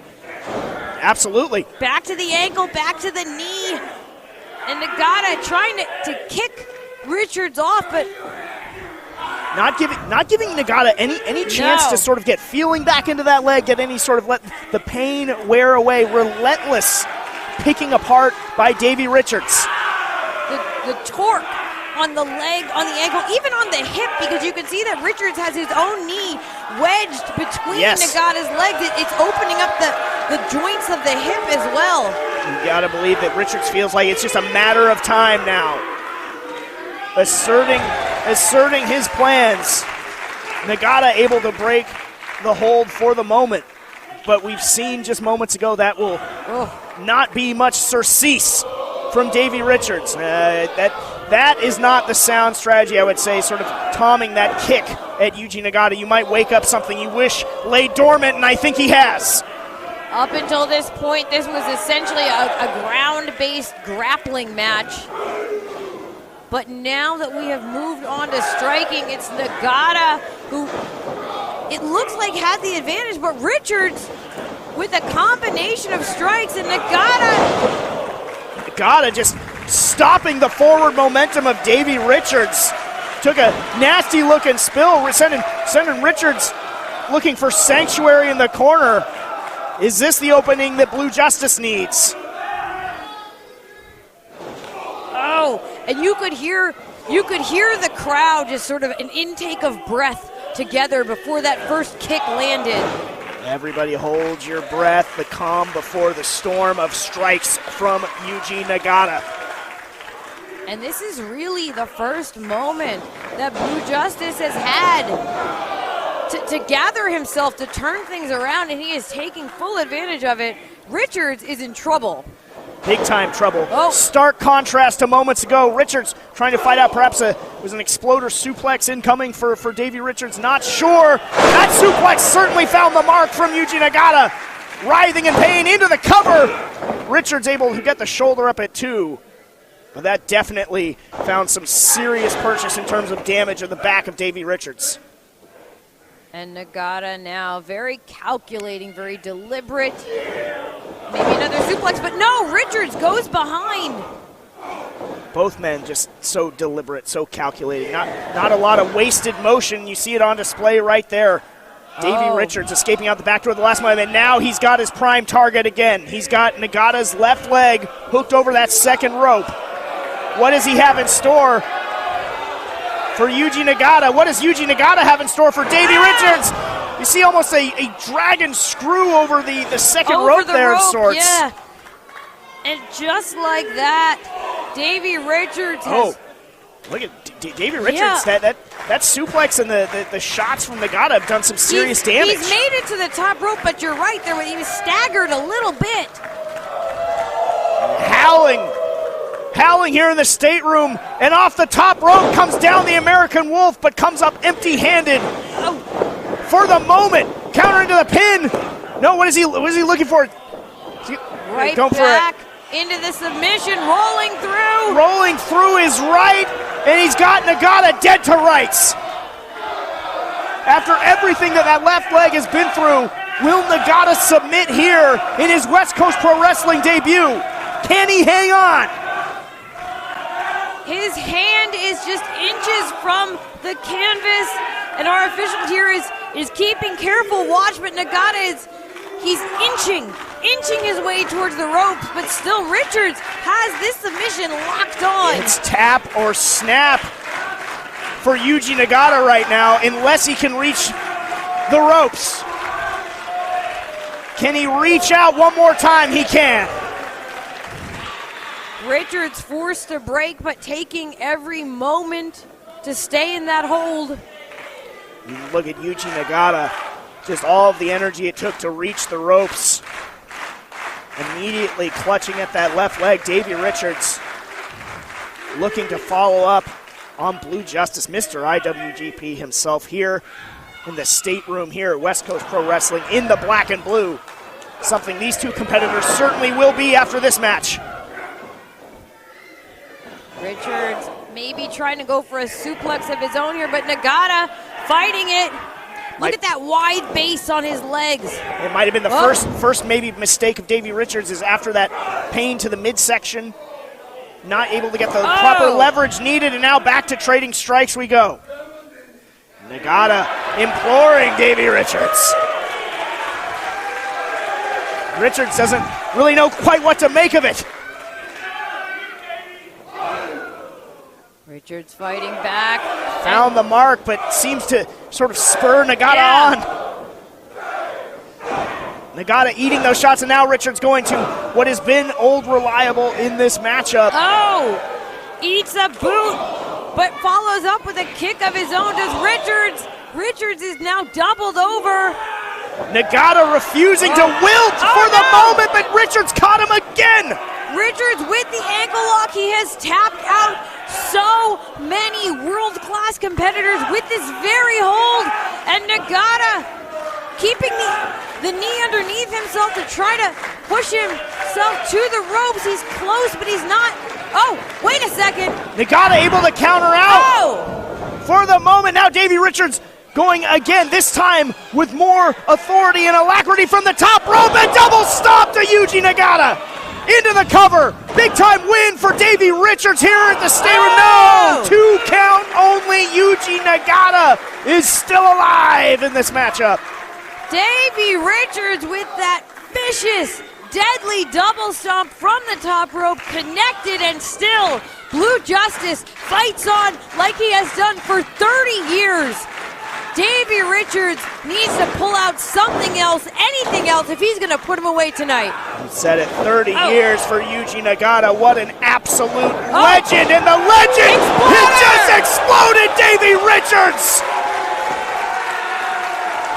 Richards is in trouble now. Yuji Nagata looking to capitalize. He rocked Richards' world, but Richards proving that he always has some form of answer, but so does Yuji Nagata. Up and over, down into the pin, Yuji Nagata into the pin, Yuji Nagata wins! Ladies and gentlemen, the winner of this match, Yuji Nagata! Big time suplex delivered the victory for Yuji Nagata after his left leg was put into all sorts of peril all match long by Davey Richards. What a Matt classic that was, but Yuji Nagata would not be denied.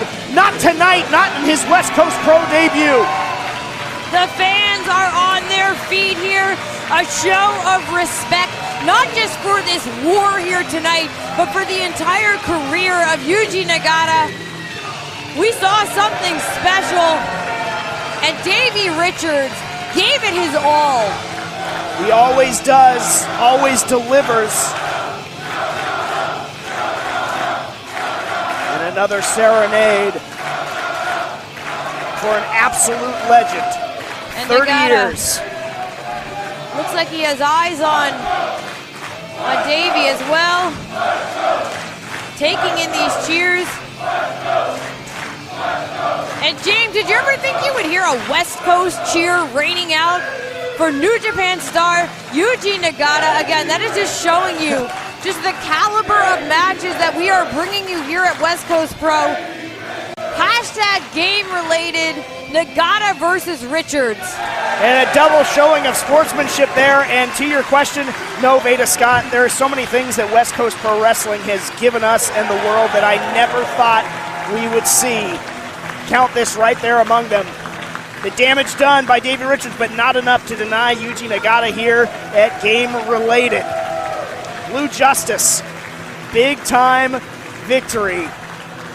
And I said, coming back from intermission, It was going to be all gas, no brakes, and that is exactly what was just delivered there.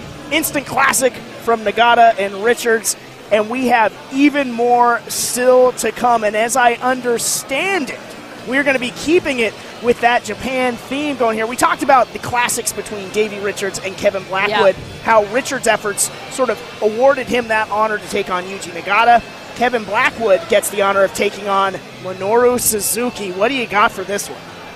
This is one that I think everyone has been looking forward to. Since it was announced, Suzuki has been on this American tour, taking on the best of the American independents. But Kevin Blackwood, just the trajectory of Kevin Blackwood as he rises to absolutely every challenge. Is this the ultimate challenge? I think a lot of people would say yes. I think a lot of people would say yes as well, and I echoed your words. I believe you said that Kevin Blackwood was one of the faces of independent professional wrestling. Chance to really cement that here tonight, and gosh, Minoru Suzuki, I think about the atmosphere at No Leaf Clover when he first arrived at West Coast. It will be duplicated tonight. So with that, let's get it going. Let's go let it rip, West Coast Pro Wrestling. This is Game Related. Ladies and gentlemen, your next match is set for one fall. And it is a singles match. And here's the referee, Jimmy Mack.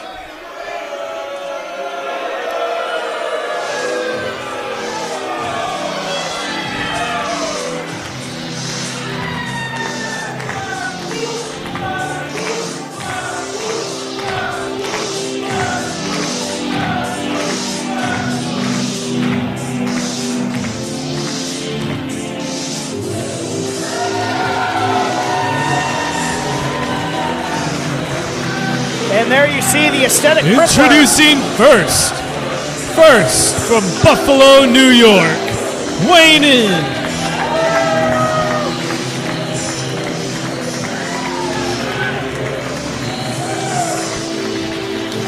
James Mackey thought better of it. I think we're going to kick it Japanese style here on the intros as the aesthetic crippler enters the black and blue. And just what a run he has been on. Kevin Blackwood, you know, he talked about those classics with Davey Richards. He had another one with Calvin Tankman here, West Coast Pro Wrestling. Frankie Kazarian at Savage Mode, albeit in a losing effort, but still can't knock the hustle, the drive and determination of that man.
Ladies and gentlemen, introducing first the competitor to my right, from Buffalo, New York, weighing in at 187 pounds, He is the aesthetic crippler, Kevin Blackwood.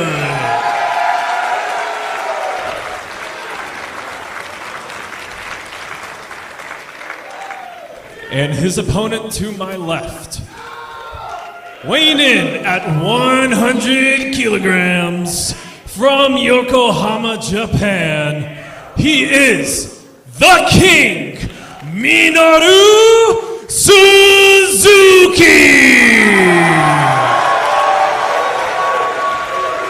Well done, James Mackey.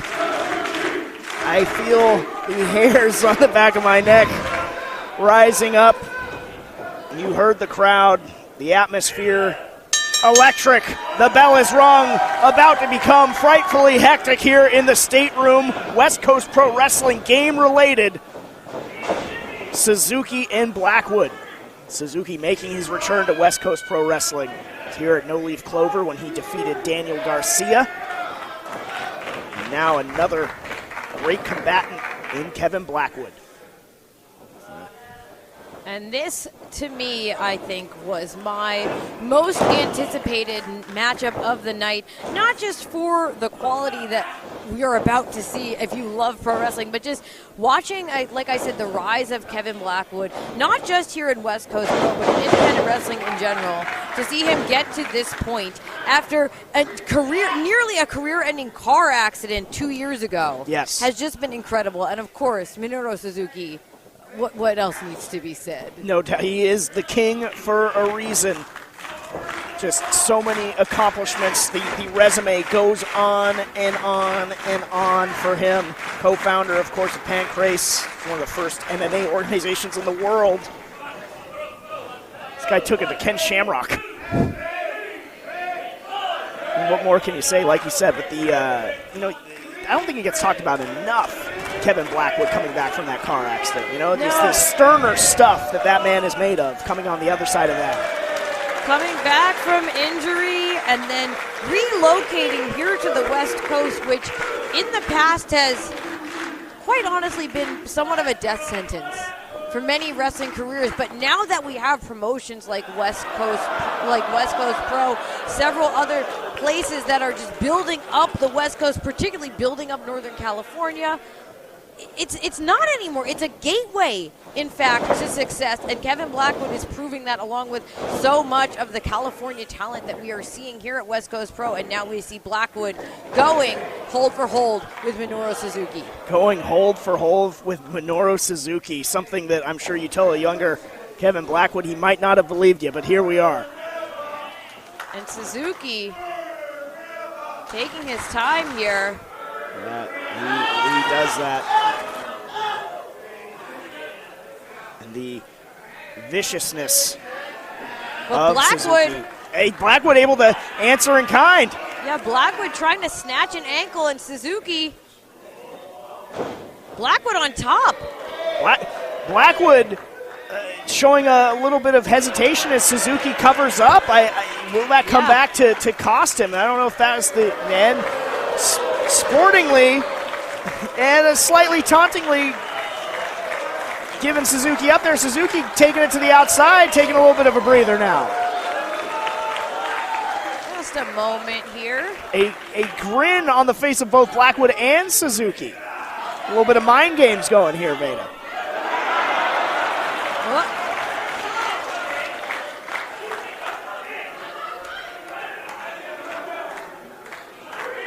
Suzuki taking a little bit of a scenic route here around the ring in the stateroom. And our official encouraging Minoru Suzuki to get back in the ring. I don't think he's going to count him out. I would not, personally. I would not either. I think that's not a wise policy.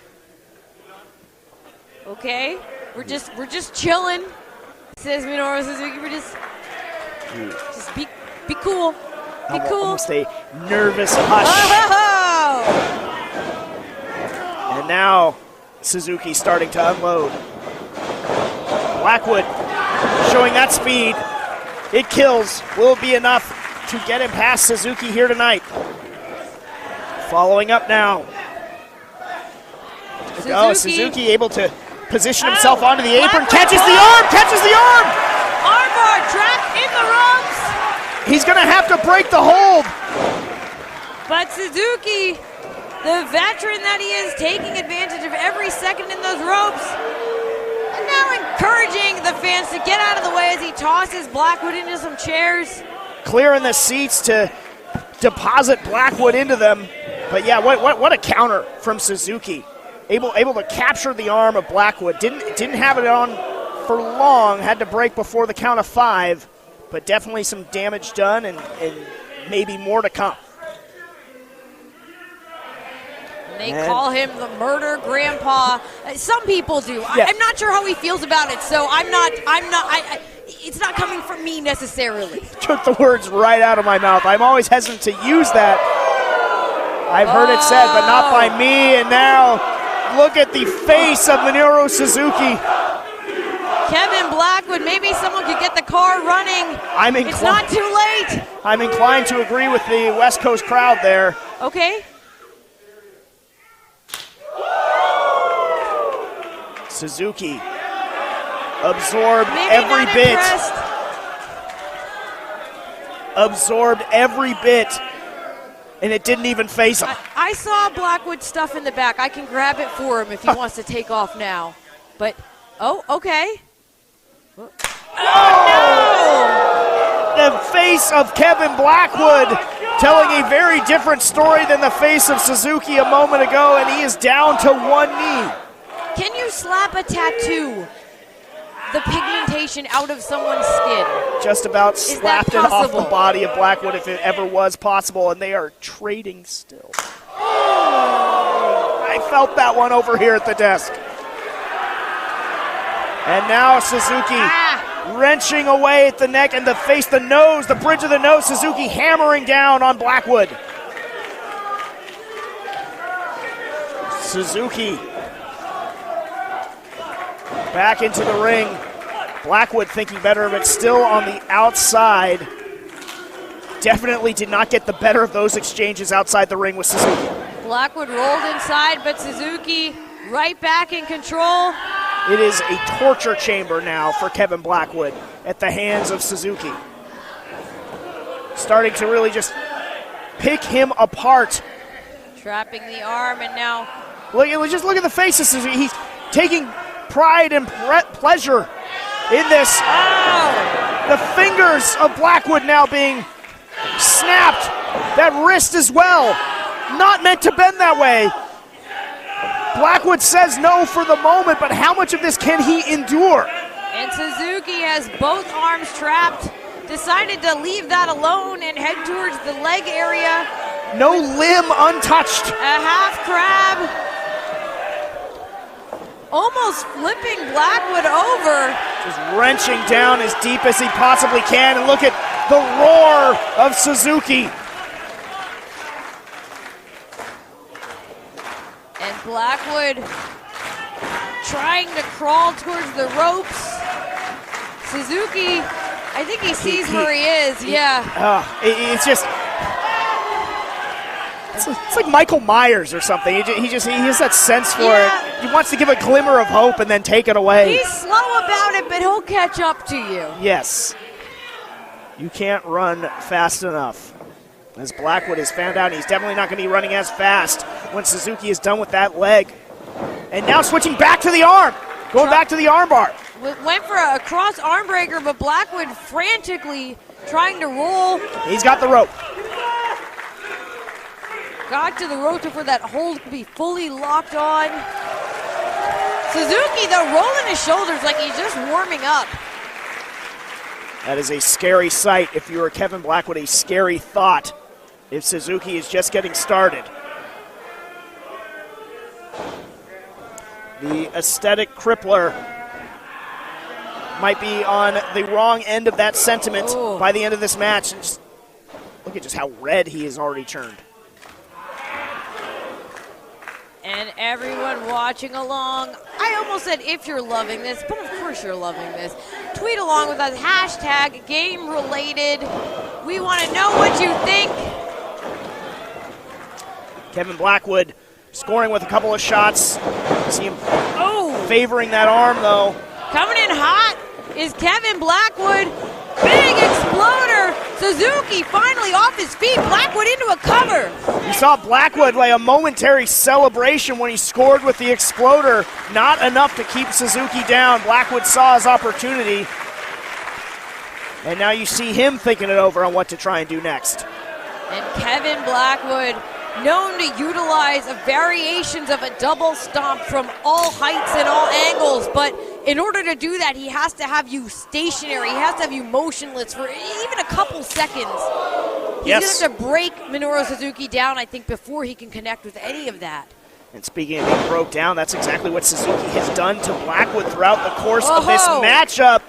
Scoring big-time boot there from Suzuki. It's just a kick straight to the sternum. Suzuki lackadaisical cover. Blackwood kicking out. I think no surprise to Suzuki there, just toying with him. Yeah, it's almost like he was giving Blackwood a little rest there. It is, yeah, you see him just playing with Blackwood more, and I think the disrespect there, that might light the fire in Kevin Blackwood.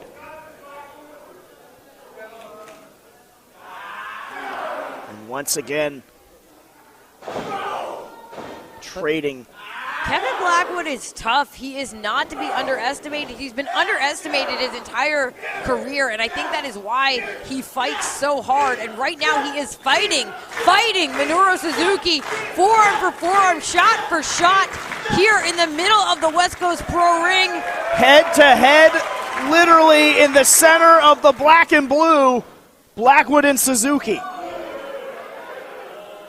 And you see Suzuki wagging the finger. What does he have in store?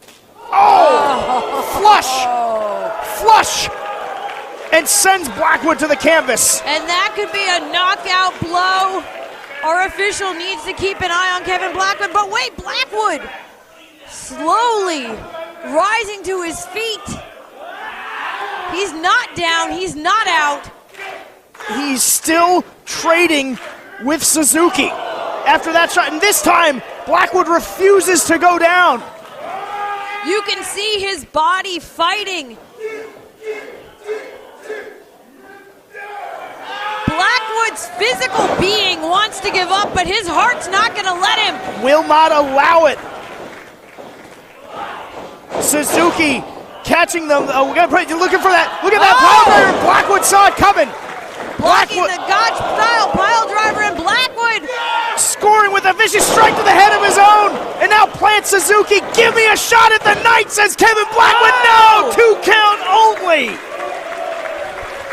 Blackwood, he could sense it.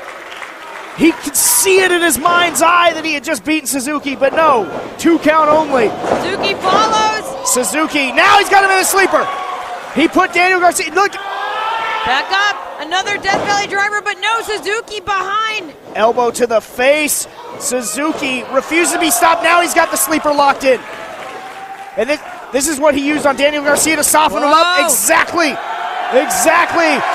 Suzuki imploring them on. The pile driver!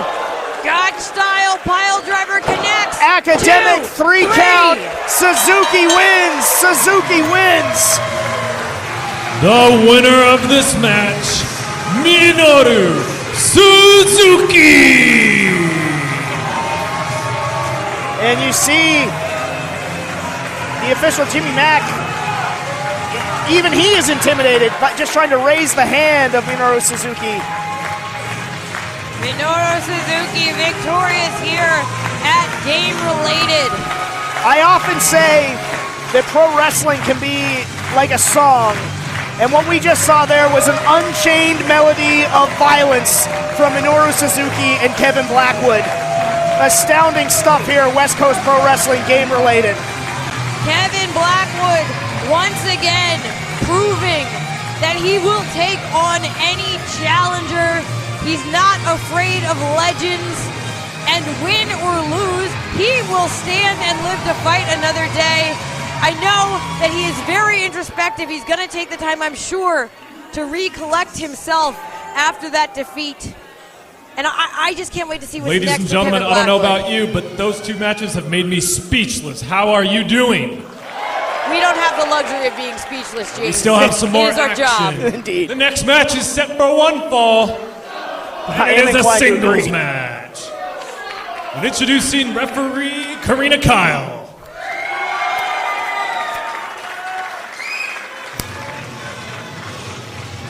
Now, this is the match that I absolutely circled as soon as it was announced. The paths that these two are on at very different stages of their career, but eerily similar. As you see Russian Dynamite, Masha Slamovich has arrived at Game Related. A competitor that commands and demands your attention as soon as she walks through the curtain. And no disrespect to a Minoru Suzuki or a Yuji Nagata, but I think Masha Slamovich has gotten the loudest reaction all night here at the State Room. And she has certainly earned it in her time here at West Coast Pro Wrestling, in her time all over the world. And what she is doing is just incredible. And she now maybe faces the toughest test of her career in Debbie Malenko, somebody that, you know, she has looked up to.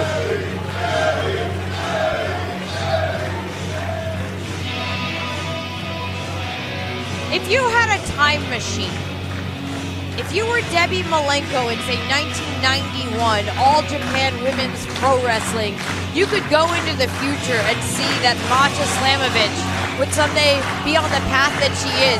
It would be like seeing a future version of yourself. Yes, yes, absolutely. And there she is, Debbie Malenko. All business, no hocus pocus, just focus.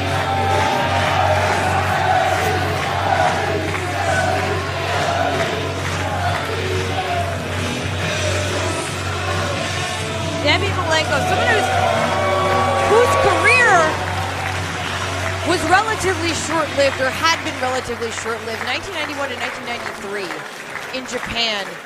But what a career. Ladies and it gentlemen, was. introducing first the competitor to my right. From Moscow, Russia, she is the Russian Dynamite, Masha Slamovich!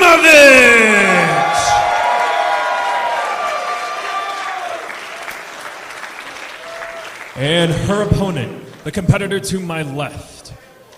She is All Japan Women's Legend. Ladies and gentlemen, making her West Coast Pro debut, Debbie Malenko! This is certainly a stitch in time.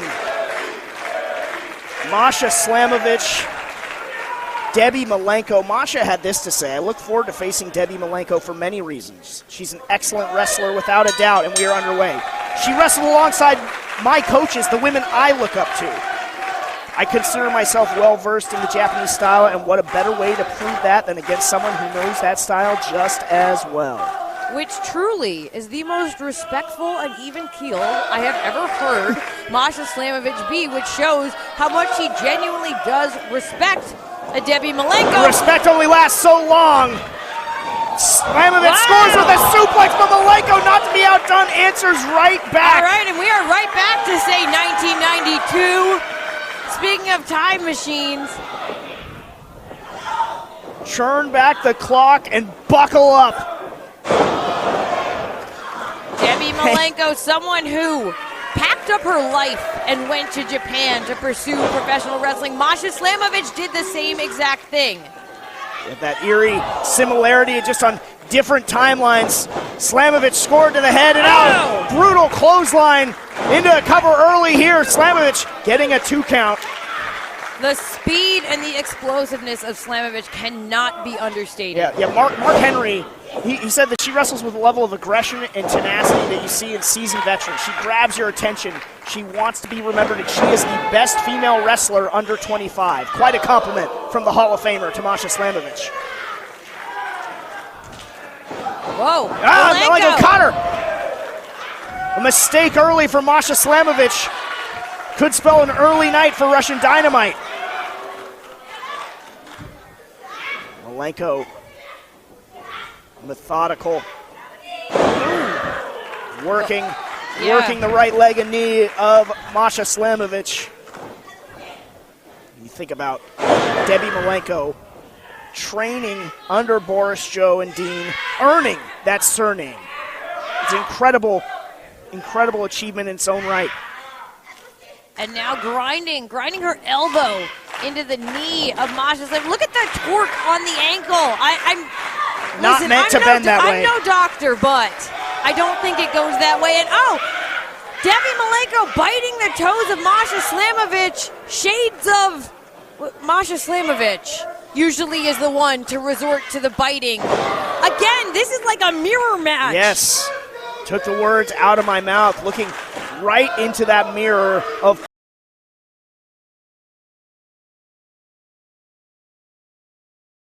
Got the leg trapped, it got the head locked. And will Slamovich tap? Yes, Slamovich as center as you can be. You see her face already turning a beet red. Now you see Slamovich using her teeth to potentially get out of the hold, and she does for the moment. But Malenko, relentless, right back to the leg, and Slamovich trying to get rid of her opponent, if only for a moment. Sort of frantically kicking at the air. Slamovich, because she knows she's in for a hurt, and you see on her face that did a lot of damage, and now Malenko's got the leg locked. Yet again. And Slamovich trying to hook the ankle, trying to wrench the ankle. Yeah, almost like she was trying to torque it back or maybe try and bite the feet herself. Now you see that free leg kicking away at Malenko. Is it enough to get Slamovich free? Malenko holding on still, one arm.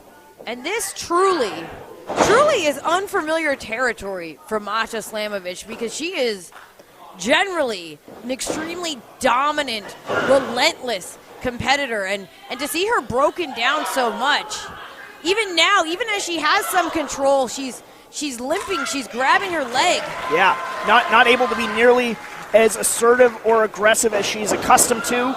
The intimidation game will not work on Debbie Malenko. Malenko scooping Slamovich up and following her to the second rope. What does Malenko have in mind? Bad intentions, certainly upcoming. Slamovich fighting out of it for everything she's got, sending Malenko to the canvas. And now it's Slamovich. Yeah, Masha, will she be able to answer back? No, Malenko saw it coming, caught her. And again, wrenching back on the leg. Slamovich, no arm to bite this time. Malenko decimating her. Trapped. Slamovich got nowhere to go. Can she wrench free? Trying to pull herself to the ropes. You see her looking towards them.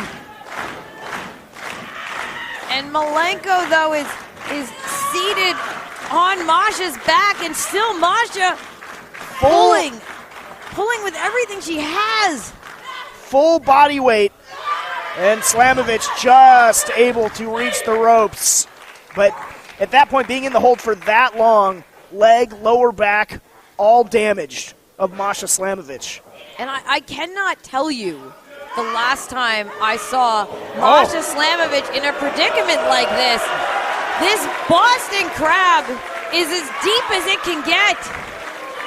Just Debbie Malenko not giving any daylight to Slamovich, trying to get the submission at every turn. Masha virtually folded in half, and she's just sort of wiggling her hips to try to break this hold, and finally back to the ropes.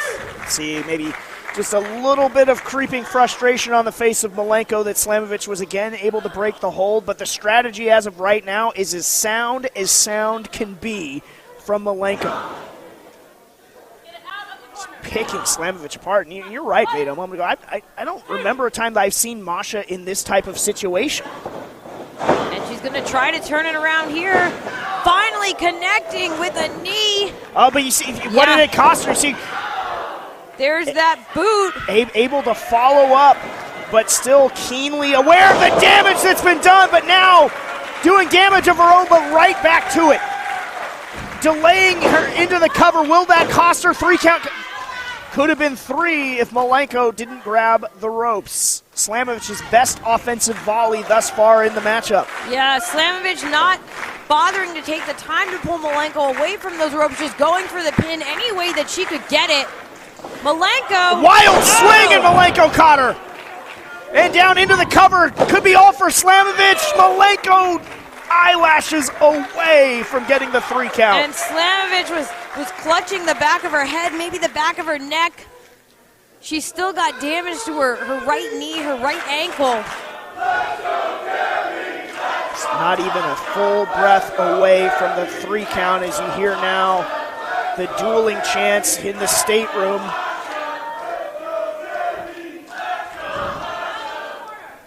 Debbie Malenko once again in control. Been that way for the majority of the matchup, but as I say that, Masha Slamovich, who you can never count out. That time that's got it. Jackknife into the pin. Could be a win. Masha Slamovich coming so close. Now it is her. With that rear naked choke, is it locked on? Slamovich now going for the submission or the knockout. Can she put her to sleep? Debbie Malenko is in so much trouble, but she has also been in control for much of this match. This hold, I mean, could turn the lights out. All the effort, all that work put in by Malenko, you can see just slipping through her fingers right now. I think our official's gonna... The struggle to stay in this matchup. You can feel the lights turning out on Malenko. Well, into a crucifix pin. Masha felt the hold slipping away. Able to counter into a pin, but she is really pressing the advantage now. Oh, big time! Whoa. Wait, Malenko reversed it! Rolling through into a small package. Thought that was going to be the finish, but the cutter might do the deal if Malenko can only cover Slamovich. I thought that last counter was in, and rolling into the cover, Slamovich is gone. No! Bridging up! With maybe one last gasp of defiance, Masha Slamovich gets the shoulder up. Still not enough to put away Slamovich. Malenko pulling Masha back to her feet. Malenko maybe took a beat too long, a rare mistake, giving Slamovich just the opening she needs to score with that kick to the head. Now can Slamovich put Malenko away? Package, pile driver, scores! The White Knight driver into a cover. Slamovich! Here is your winner, Masha Slamovich! Masha Slamovich with a huge victory over a legend in Debbie Malenko. In what some may say is the past version of herself. Has she proven that she might not be the new Debbie Malenko, but she is the current Masha Slamovich. And tonight, she is victorious. I think a torch was absolutely grabbed tonight, Veda Scott, and they burned it down. They lit it up in that ring with it. And you see the tremendous showing of respect between those two competitors. What a showing. I have goosebumps again just from that display between Masha Slamovich and Debbie Malenko. Incredible. A moment in time for professional wrestling that none of us should ever forget here. West Coast Pro Wrestling, game related. And the crowd here showing respect and admiration for both Debbie Malenko and Masha Slamovich. The past, present, and future of women's pro wrestling. All colliding in the black and blue tonight here in the stateroom. What an evening it has been, Veda Scott, from start to now the finish as we approach main event time.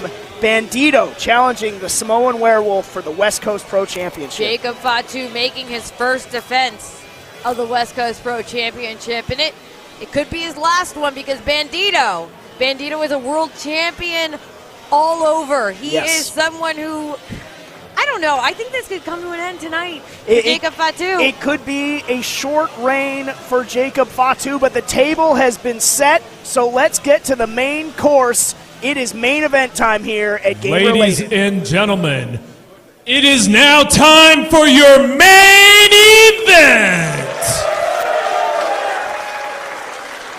This match is set for one fall, and it is for the West Coast Pro Heavyweight Championship.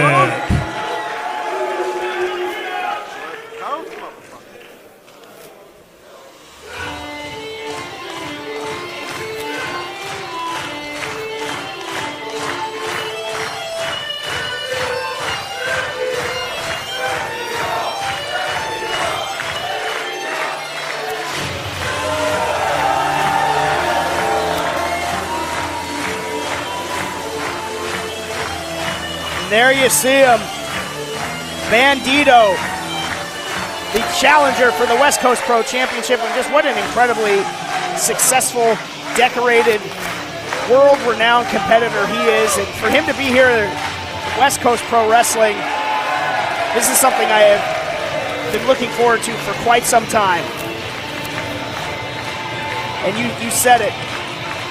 What a challenge out of the gate in the stateroom for Jacob Fatu. I will say, Fatu did defend that West Coast Pro Championship at Circle 6 debut show, skewered in an absolutely brutal effort against Schlack. Survived it. More aggressive, violent style of Fatu, but now There's just something about defending your title Absolutely. in your home ring. yes, a lot more pressure comes Yeah. with that. Can drive you to greatness, or it can cause you to crumble.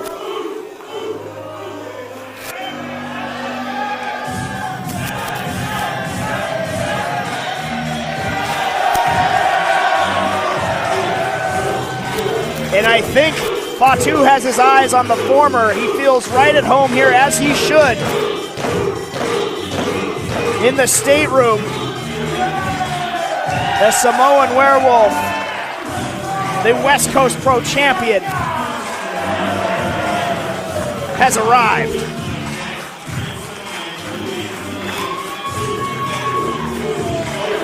And one more time, kick it back over to ring announcer James Mackey.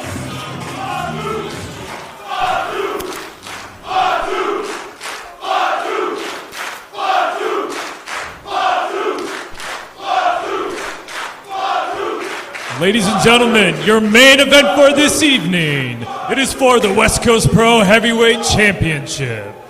Introducing first, the competitor to my right. Weighing in at 83 kilograms, from Torreon, Mexico, he's the most wanted, Bandido!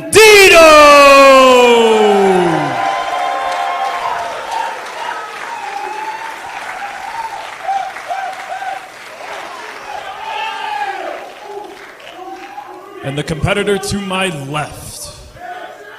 He is from the mist of Samoa. Weighing in at 280 pounds, he is the current reigning and defending West Coast Pro Heavyweight Champion, Jacob Fatu!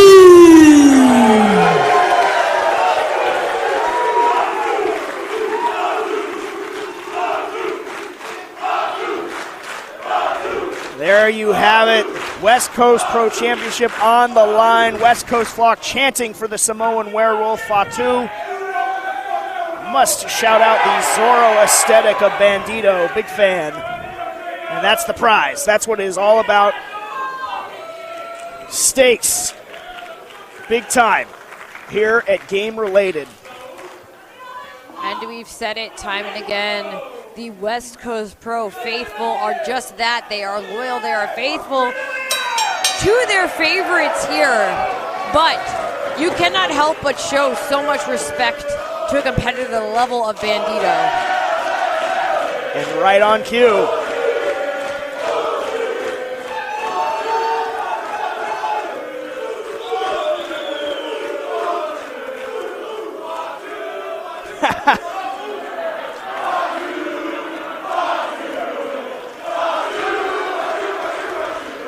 Little remix here, orchestrated by Fatu.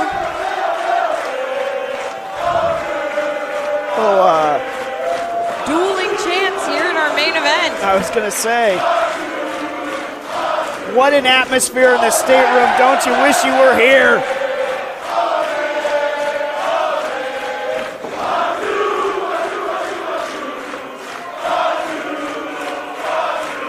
Surreal.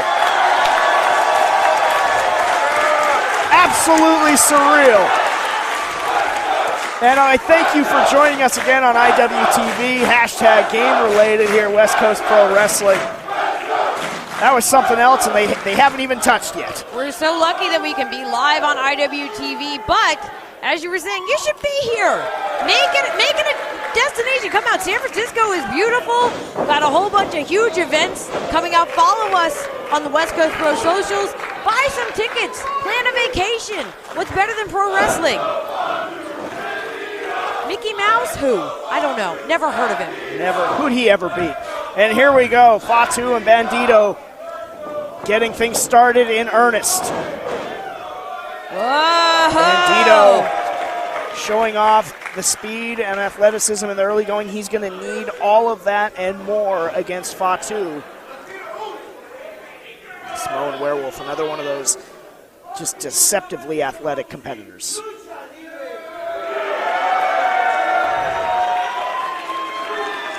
Okay, a little conversation about styles here as well. Yeah, contrasting styles and approaches here. Absolutely sick from Bandido. Whoa. Oh! Almost got caught by Fatu. Bridge was almost a little too low.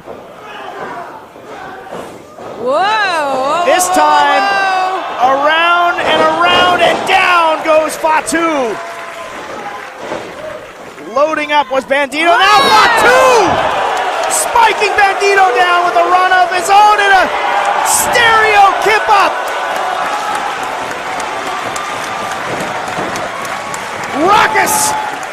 Raucous applause.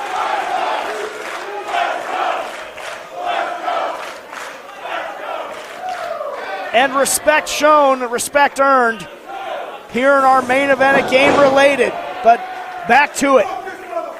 Yeah, Fatu kicking it off now. No more niceties, perhaps. Jacob Fatu in control. Just flooring Bandido. And now Fatu unloading the strike. Whipping Bandido from one corner. Bandido trying to counter. Ate a super kick for his troubles. Not fast enough was Bandido.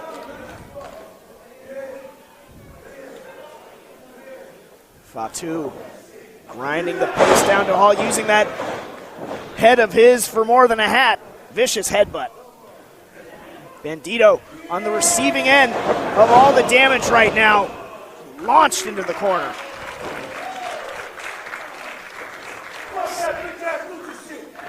Fatu making a remark or two about Styles as well. Yeah.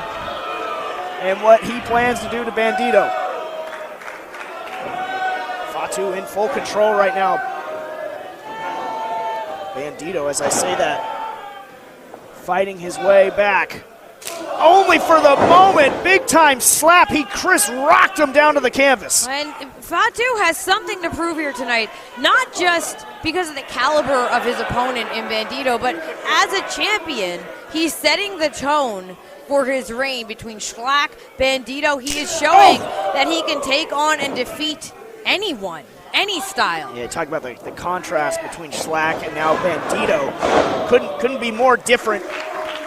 Both men dangerous to end that reign in a heartbeat. Fatu, he worked so hard to get that West Coast Pro Championship.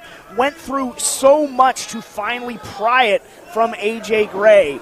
He is not going to go down at all easily. He wants to hold on to that championship for a long, long time and represent the Bay and the West Coast. Bad body drop.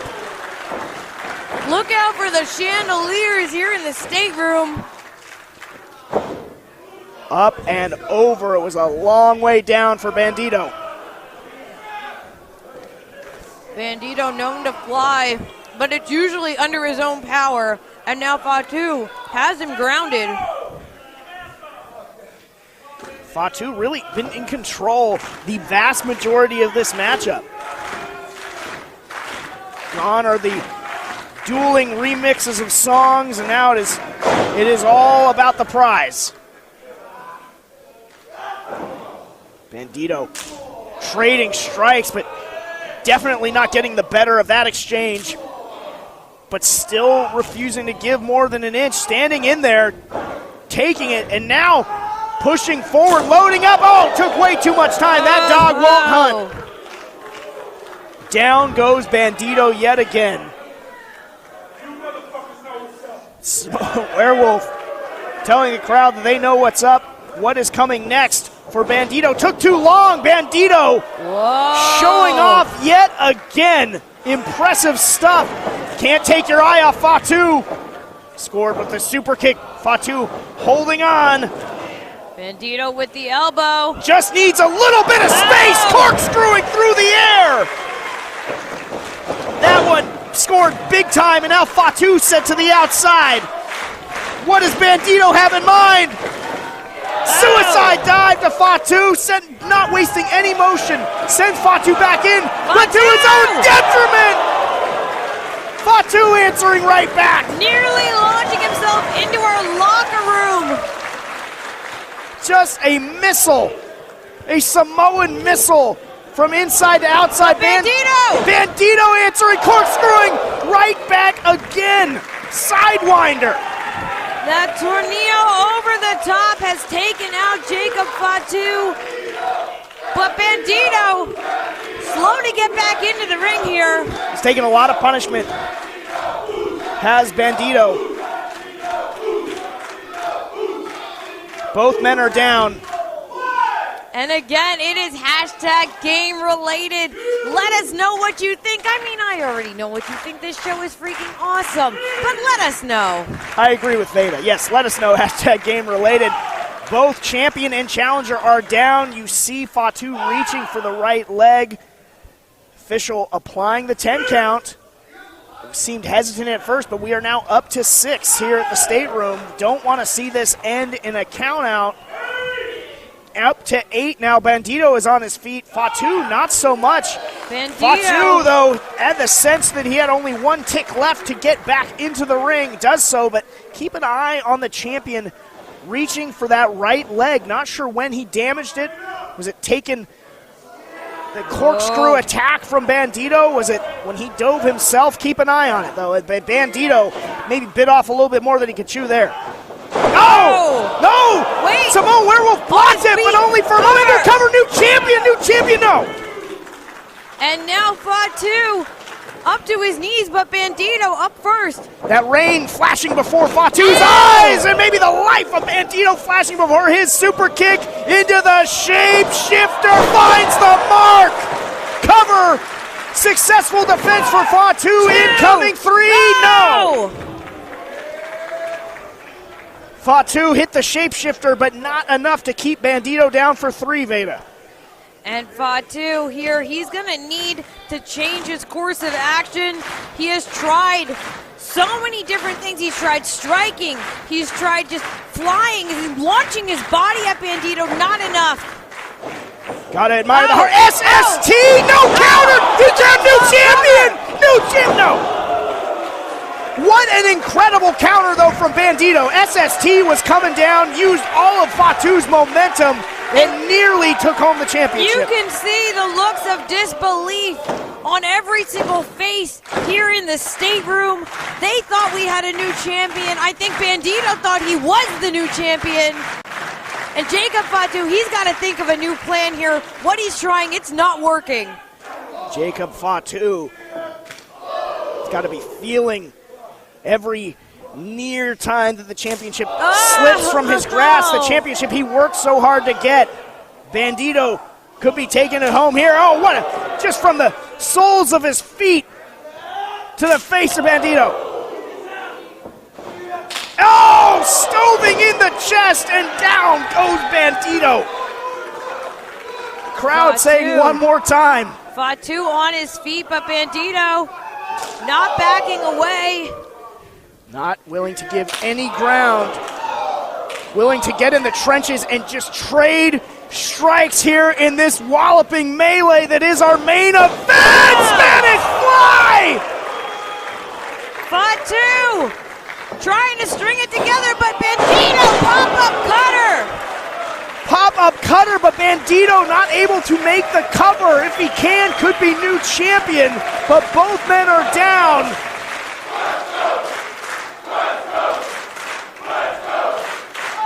The official has started a count. No cover was made. Bandido had big-time opportunity there. Will have to settle just for absolutely stalling out the offensive flurry of Fatu, but what a pop-up cutter. And you see Fatu holding his jaw, still feeling the effects. And it sounds like the crowd here is pretty well divided between the champion and the challenger. The challenger up first. The champion up first. The challenger having some trouble righting himself. Fatu taking advantage. Big-time strikes from Fatu. Now, taunting verbally Bandido as well. Well, Bandido more than willing to oblige. Look at the strength. Look at the strength of Bandido. Absolutely sick. Bandido, where did that come from? Bandido, can you follow up? No, it is Jacob Fatu. No, I spoke too soon. Poison Rana, Bandido, cover. Could be new champion incoming 3, impending. No! Look at the eyes. Fatu kicking out after that Poison Rana at 2.999. The eyes of Sparky Ballard weren't even sure what they just saw. As close as you can possibly come. Bandido has been a champion all over the world, and he was just less than a moment away from becoming a champion again here at West Coast Pro. Bandido in the driver's seat. Going to press, going to try and get whatever last bit of offense he needs to put away the Samoan werewolf, but I still can't get over that display of strength, his ability to counter.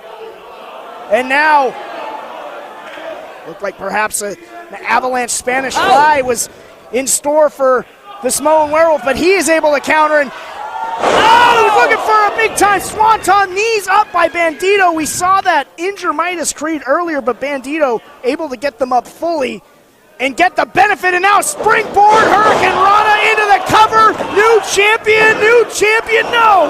Fatu still able to kick out, and Bandido seems rocked too.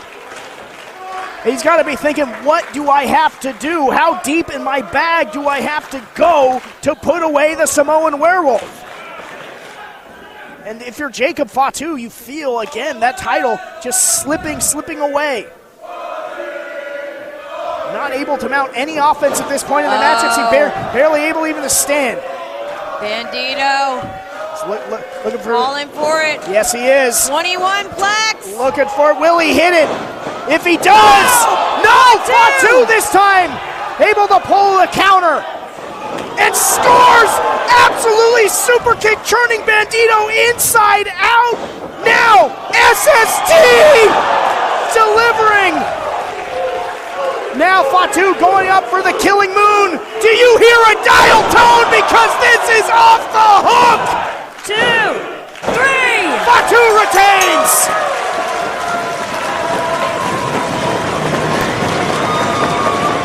Ladies and gentlemen, your winner of this match and still West Coast Pro Heavyweight Champion, Jacob Fatu! Jacob Fatu, victorious tonight, remaining the West Coast Pro Champion. Bandido nearly pulled it off so many times, took our champion to the absolute limit. To the brink went Jacob Fatu. but to the brink he came back from to retain. What a challenge from Bandido. The showing of strength, the showing of will and wherewithal. Like you said, at almost every turn, it seemed like Fatu's reign could come to an end. But it was not to be. The Killing Moon preserves the championship for the moment for Jacob Fatu. And yes, you've earned yourself more than a drink of water, my friend. For Bandido, anguished in defeat, but so close and should be so proud of the effort. Champion wants a microphone, and he's going to get it. If you in the building and you feeling yourself, make some motherfucking noise.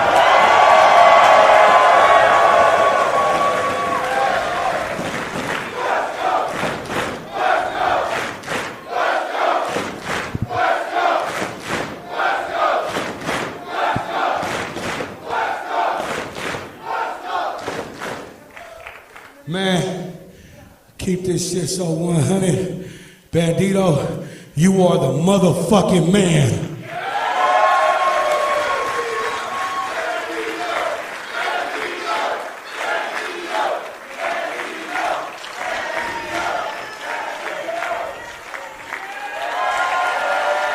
Hey, I got one more thing to say. Being in this business, there's a lot of shit y'all gotta go through, including sacrifices. Today I missed my older brother's wedding, all because of this, but my brother knows what I love and he knows what I do at the end of the day.